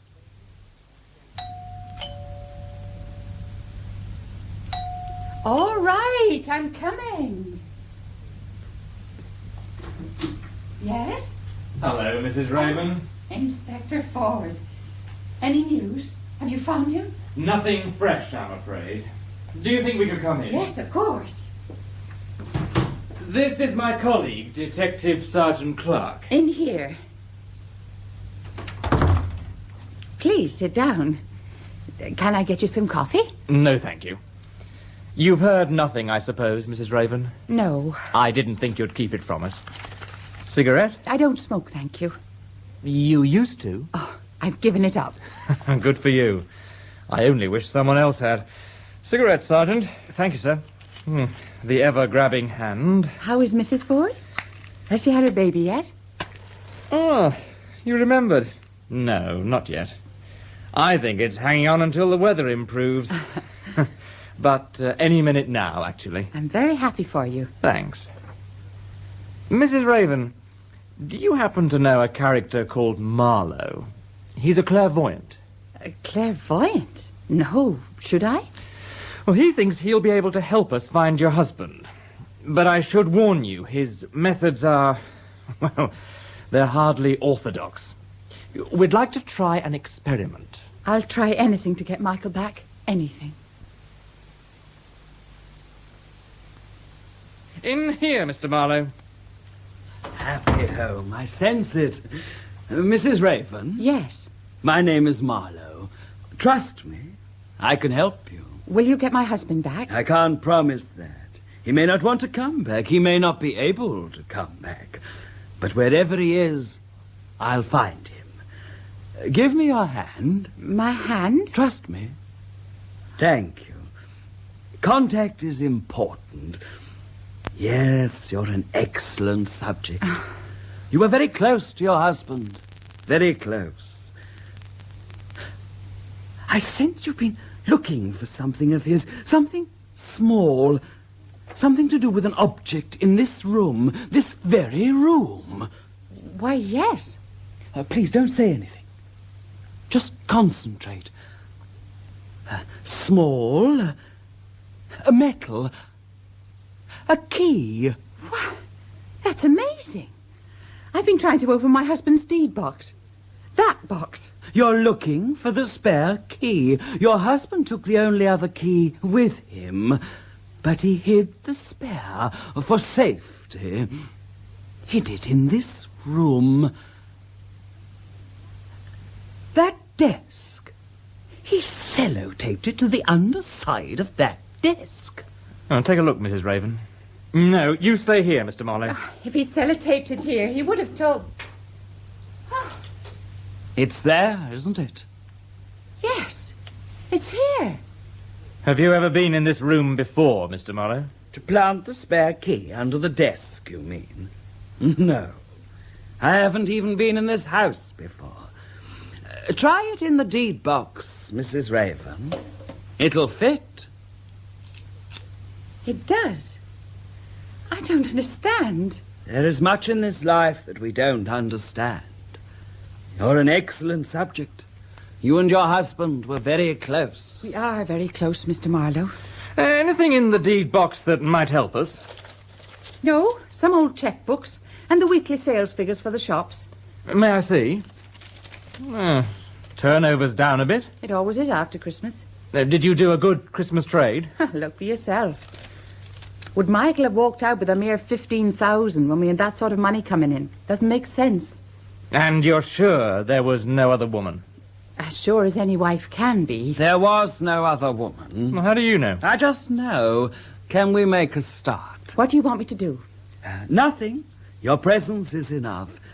Could we have the curtains drawn? I'll do it. I find that music helps. This is an excellent audio unit, Mrs. Raven. May I play a record? Yes, of course. Something to set the mood.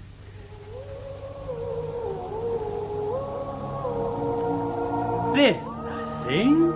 Why did you choose that? I felt it was right. It's Michael's favourite. He was always playing it.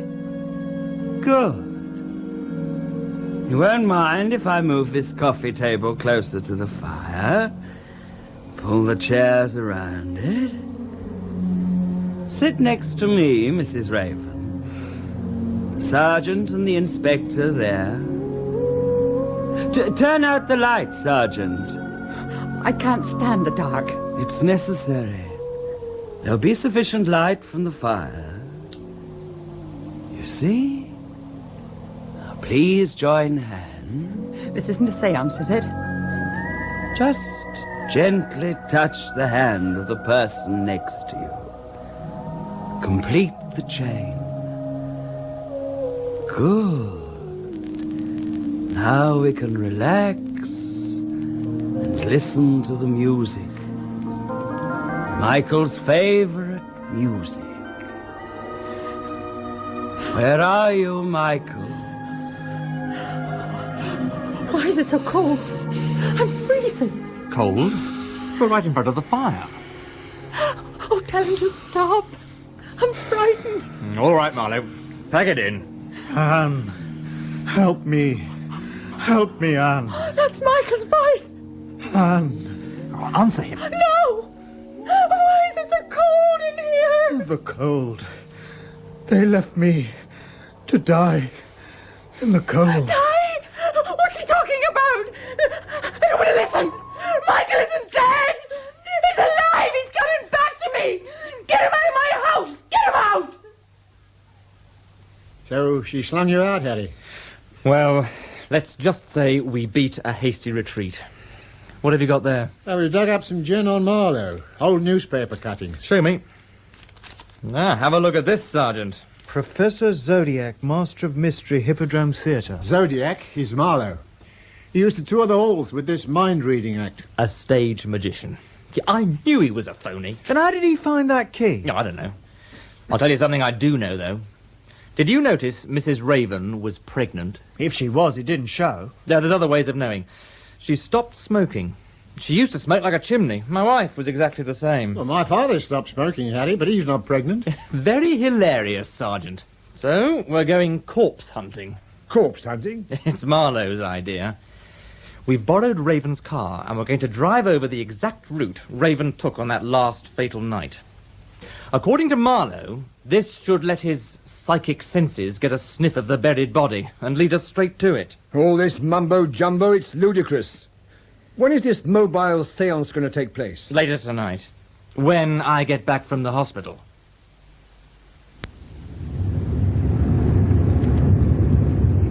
Which way now, Mr. Marlowe? I'm sorry, I'm just not getting anything. Perhaps I should be driving. No, the sergeant drives. Now, where do you want him to go? Oh, anywhere, I don't know. Oh, drive anywhere that takes your fancy, son. Our automatic pilot doesn't seem to be functioning. I'm still not getting anything. I'm sorry. Fair enough. Okay, Sergeant. Let's go back. No, where are we? Burley Road. It was near here. Very near here. Stop the car. Pull in over there.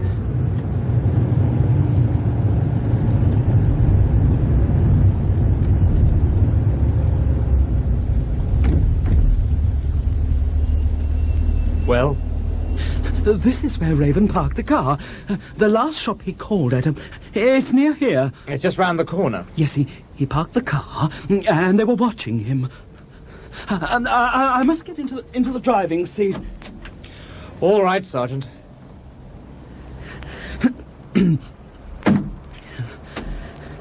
It was dark. No moon.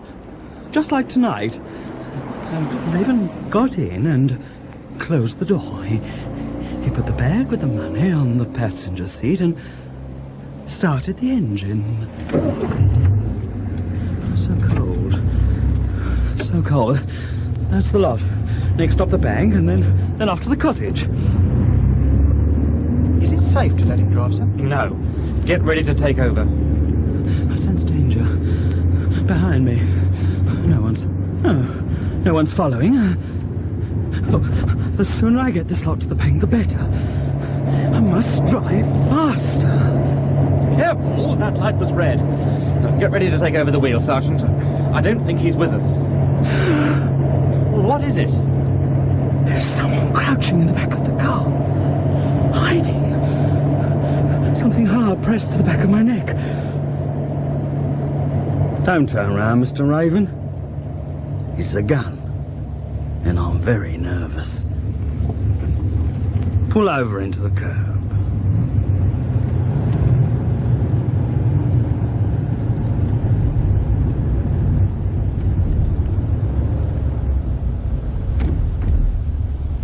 Good.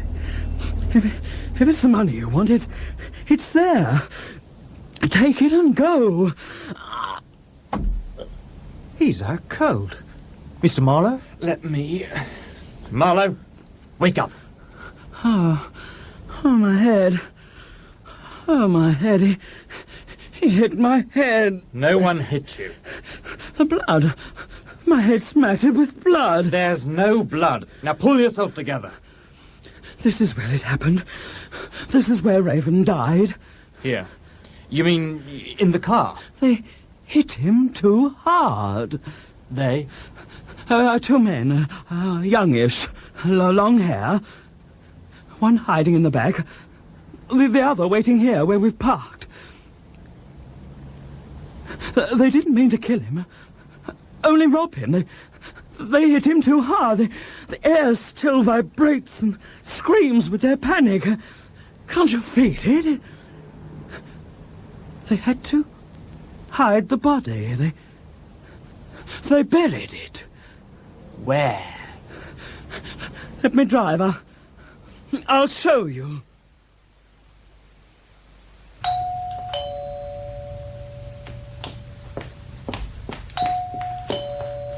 Who is it? Detective Inspector Ford, Mrs. Raven. Sorry, I was in bed. It's us who should be apologising, Mrs. Raven. May we come in? Yes, of course. Do you recognise this, Mrs. Raven? No, please, don't take it out of the polythene bag. It's my husband's wristwatch. And this? It's his signet ring. Are you absolutely sure? Oh, positive. I bought that ring myself for his birthday. Where did you get it? Mrs. Raven, I'm afraid I've got some very bad news. In the meantime, I'm not prepared to confirm, deny, nor comment upon any statement made by Mr. Marlowe. Goodbye. A preliminary report on the body from the path lab, sir. Yes? The body's in such a shocking state, they're having to submerge it in disinfectant before they can get down to a detailed examination. Oh, you've just put me off my ham sandwich. Right, how did he die? A probable cause, heavy blow to base of skull. They believe he was already dead when he was taken to the woods. Right, that's all, Sergeant. Sir. Steady. Sorry, sir. Well, is it murder? Seems like it. The base of his skull's smashed in. And the missing money? Still missing. Not that I expected to find it buried with him. Oh, quite. A pity it had to be through that blasted clairvoyant. I understand he's given us a description of the killers. The alleged killer, yes, sir. Has it struck you that the description could fit the two men who robbed and coshed Lord Crombie? It did strike me, sir, yes. We are still looking for Ladbury and Wood. We're also checking Marlowe's alibi for the night Raven went missing. Marlowe? You suspect him? I can't think of a person more likely to know where a body is buried than the person who buried it in the first place. Good point. If we could only discredit him... No, I'm not interested in discrediting him, sir. Only with finding Raven's killer. or killers? A teleprinter message from Carlisle Police, sir. They confirm Marlowe's alibi. On the night Raven disappeared, Marlowe was addressing a spiritualist meeting in Carlisle. Damn! Concentrate on finding Wood and Ladbury, Inspector. They're your men. Now, I want this one tied up quickly, and keep me informed. I'm off to bed. Good night. Good night, sir. Nice for some. You didn't really suspect Marlowe, did you, Inspector? He had no motive. £15,000 in hard cash and bags of free publicity. That's enough motive to be going on with. Hey, tidings of joy, Harry. Guess who we've just picked up trying to break into Harrison's warehouse? The superintendent. No. Sammy Ladbury and Freddie Wood. They're bringing them in now. God bless the uniform branch. They are some use after all. Or when they get here, bung them into separate interview rooms. I want to question them personally. Right. Oh, and get Lord Crombie down here. Let's see if he can identify them. It's a bit late now, Harry. He'll be in bed. Not if you keep ringing and ringing and ringing, he won't be. Hello, Sammy. Treating you all right, are we? What am I in here for, huh? Oh, didn't the cop who caught you breaking into Harrison's warehouse explain? It's very lax of him. Breaking in? Oh, do me a favour, Inspector. We was taking a shortcut. Over a 12-foot wall? After sawing the lock off an iron gate? Well, the shortest way is not always the easiest way, Mr. Ford. I don't think we'll have too much trouble getting you for this job, Sammy. But I'm more interested in what you were up to 3 months ago. 3 months ago? Let me say... Oh, well, I was saving up for Christmas, wasn't I? Yeah, well, I wish I could joke about it, Sammy. I've just dug up Michael Raven's body. It wasn't a pleasant sight. Raven? Oh, yeah, the record shop king. He's dead, is he? Where'd you find him? Where you left him, Sammy. Oh, come off it, Mr. Ford. There's no way you can pin that on Freddie and me. Killing's not our style. We don't think you meant to kill him. What did you do with the £15,000? What 15,000? Look, if I had 15,000 quid, do you think I'd be tearing me only suit to shreds on a barbed wire around Harrison's warehouse? He was killed on the evening of Saturday, November the 3rd. You haven't got much of an alibi for that day, have you, Sammy? Well, I never thought I was going to need one. Well, where were you? I've already told you, Sergeant. Well, now you can tell me. Damn. Yes? Inspector, got a minute? Don't go away, Sammy. Yes? We can't get through to Lord Crombie. We don't know his number and he's ex-directory. Shall I send someone over? No. Leave it till the morning. How's it going? Very slowly. I'll leave you to it. Sorry about that, Sammy. You were telling me what you did on that Saturday evening. Well, it is a bit difficult without my engagement book, you know. But as far as I can remember, I was out with Freddie. We drifted in and out a couple of pubs. Then we went to a disco, Tiffany's in the High Street. What happened at the disco? Usual thing, minuets, Viennese waltzes. We danced, we dined, we sipped vintage wine, and we picked up a couple of birds. Names? Joyce and Janet. Second names? We didn't ask. We wasn't intending to marry them, was we? We bought them a few drinks and we left the disco with them. What time? Well, just after 11. We drove them in the car to a nice secluded spot where they expressed their gratitude in a tangible way for our hospitality. This took us up to about midnight. Where did they live? No idea. Oh, didn't you drive them home? Well, what for? We dropped them off at a bus stop. With luck, they'd have caught the last bus. And hard luck if they didn't, eh? Yeah. All right, let's move a bit more up to date. What do you know about the robbery at Lord Crombie's? Nothing. Then how did your dirty little fingerprints get all over his shiny silverware? Well, give me time. I'll think of a reason. And not only do we have your prints, Sammy, I'll introduce you to his lordship tomorrow. He can identify you. Why did you bury the loot? Bury it? Burying bodies? Burying loot? What the hell are you on about, huh? Let's hear your version first, Sammy. All right. Well, it all went wrong, didn't it? We knew the servants were away and we thought it was going to be easy. Well, there was no trouble getting in. Didn't even have to cut the burglar alarm. And then ham-fisted Freddie elbows this glass decanter over. The next thing we know, this character's firing bullets at us. Now, bullets, Sammy. It was a shotgun. Well, I'm not an expert in these things, Inspector. I hear a bang, I run. Who coshed him, you or Freddie? No one coshed him. We had the loot in a sack. I chucked it at him. Well, it acted like a cosh. He was out cold. I wouldn't know. I was too busy running. Of course you knew. You saw him when you came back for the loot. We did not come back. We left empty-handed. We didn't stop running till we reached the car, right? You went back for it, then you hid it, you buried it near Doggett's farm. But what is this obsession about burying things? If we pinch anything, we sell it. We don't go to a flaming funeral. Then how did it get to Doggett's farm, Sammy? It couldn't walk. It never got to Doggett's farm. Don't you read the papers? Take a look at that. Clairvoyant leads police to buried treasure. Oh dear. Somebody's having you on, Mr. Ford. Look, we belted him with it and we ran. If you want to know what happened to it from there, you better ask his lordship. Do you know, Sammy, I think that's exactly what I'm going to do. In here. Thank you, sir.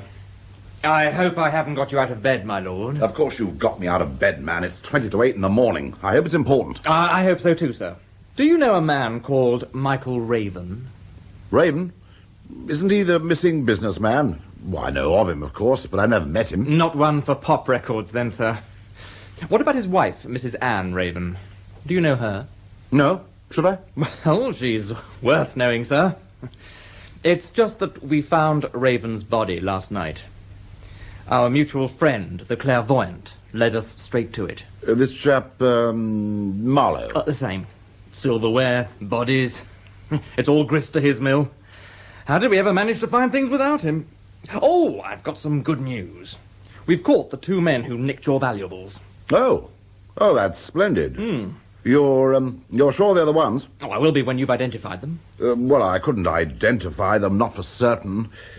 Just a fleeting impression as they were running away. But when they were running away, you were unconscious after being coshed.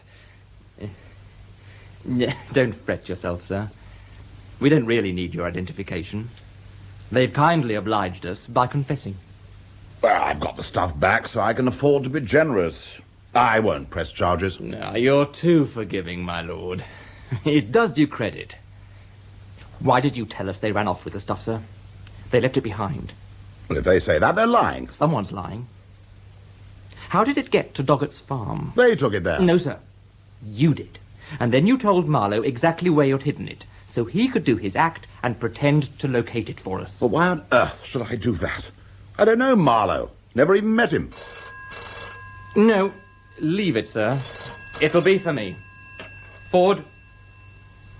Oh, good morning, Mr. Marlowe. Were your ears burning? Yes, I do want to speak to you.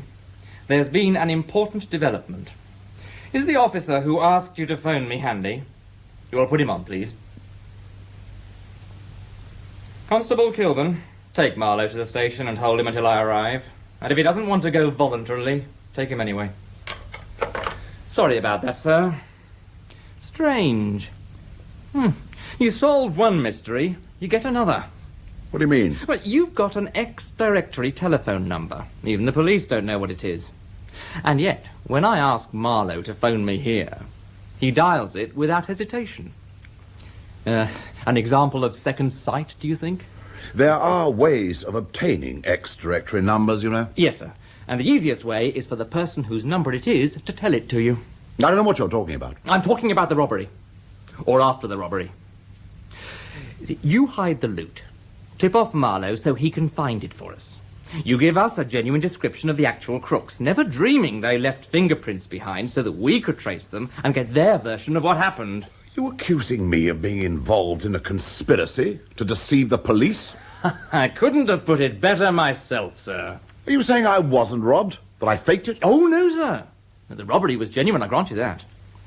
But you never anticipated getting robbed when you made your original plan with Marlowe. But when it happened, you decided to use it as an added attraction, so the phony Marlowe could appear even more genuine. And what was my original plan with Marlowe? The plan was for Marlowe to reveal to us where you had buried Raven's body. That'll still be for me, sir. Ford. Hello, Mrs. Raven. So kind of you to ring. Is my sergeant with you? Would you mind asking him to drive you to Lord Crombie's place right away, please? Yes, it's very urgent. Someone else who knows your phone number, sir. And I don't think we can accept second sight in her case. In here, Mrs. Raven. Although I expect you know the way. Why, no, I've never been here before. Oh, then you probably haven't met Lord Crombie. Good morning, Lord Crombie. You fool. I beg your pardon. Why did you phone here? But the inspector asked me to... Oh. Yes. I'm afraid I was being rather underhand and devious, Mrs. Raven. But don't kick yourself too much. Even without the phone call, I had a pretty shrewd idea that you and his lordship knew each other. He was involved in a fiddle with Marlowe. You were involved in a fiddle with Marlowe. So it was an odds-on chance you were all involved with each other. What fiddle with Marlowe? Well, he cleverly located a key you claimed you hadn't been able to find since your husband went missing 3 months ago. So? When you unlocked the deed box, it contained sales figures for your shops, up to last week. So you'd had the key. It wasn't lost, only hidden. You hid it so Marlowe could find it. Oh, why would I do that? Well, you wanted Marlowe to impress us with his supposed powers so he wouldn't be too skeptical when he led us to the body. The whole point of the exercise. But Marlowe has to be told before he can find anything. Which brings us to the vital question. How did you know where your husband was buried? All right, Inspector. No, Charles, no. We've no option. We should have gone to the police in the first place. Inspector, Anne, Mrs. Raven and I are lovers. Congratulations. What happened about the unfortunate, inconvenient husband? He was supposed to be going straight to the cottage. We didn't expect him back, so Charles spent the night with me. But your husband did come back? Yes. And caught the two of you in bed? Yes. Went berserk. And so would I. He tried to kill me. I swear, Inspector, he was trying to kill me. We struggled. He slipped and fell. He must have cracked his head on the stone curb by the fireplace.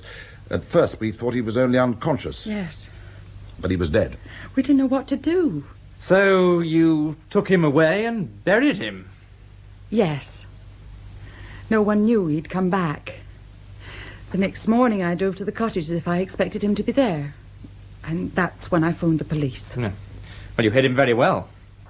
So well, we'd never have found him. So why didn't you let him stay hidden? Why did he have to be found? Last week I learned I was pregnant. Ah, the trained eye, you see, Sergeant. Sir. Who was the father? I was. Still, your husband had only been missing for 3 months, Mrs. Raven. You could easily have passed the kid off as his. I didn't want to pass it off as his. It's Lord Crombie's child. If it's a boy, it'll be his legitimate heir.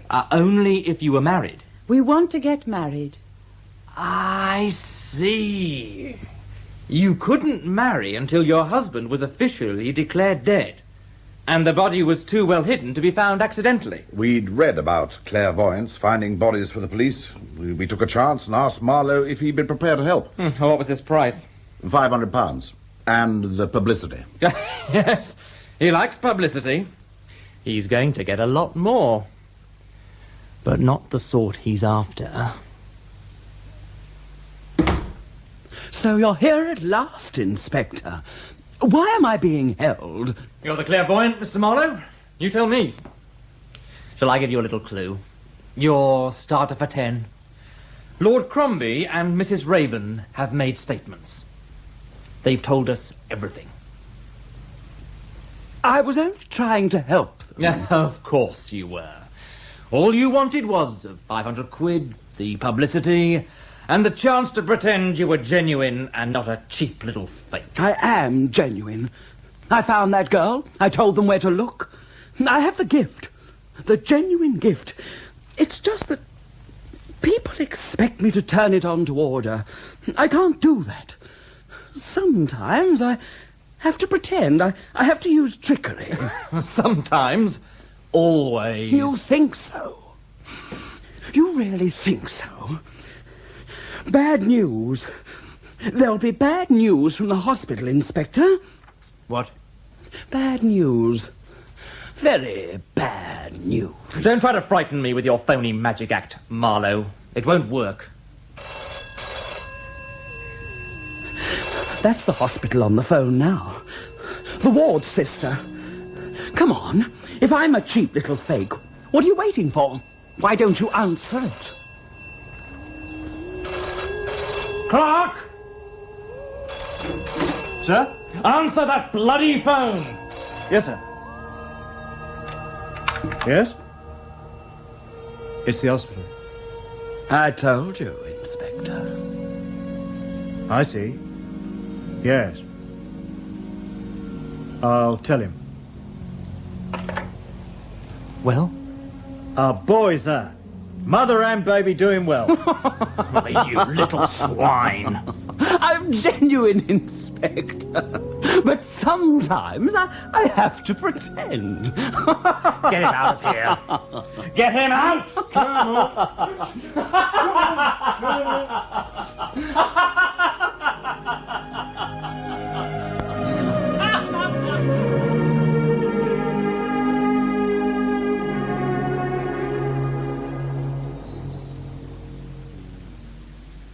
In Second Sight, the cast was Detective Inspector Ford, Michael Burlington, Marlowe, Lee Harrington, Police Superintendent Skinner, John Forbes Robertson, and Police Sergeant Jarvis, Malcolm Hayes. Detective Sergeant Clark, Sam Daster, Lord Crombie, Nicholas Courtney, Anne Raven, Jenny Lee, and Sammy Ladbury, Sean Probert. Second Sight was written by R.D. Wingfield and directed by Jerry Jones.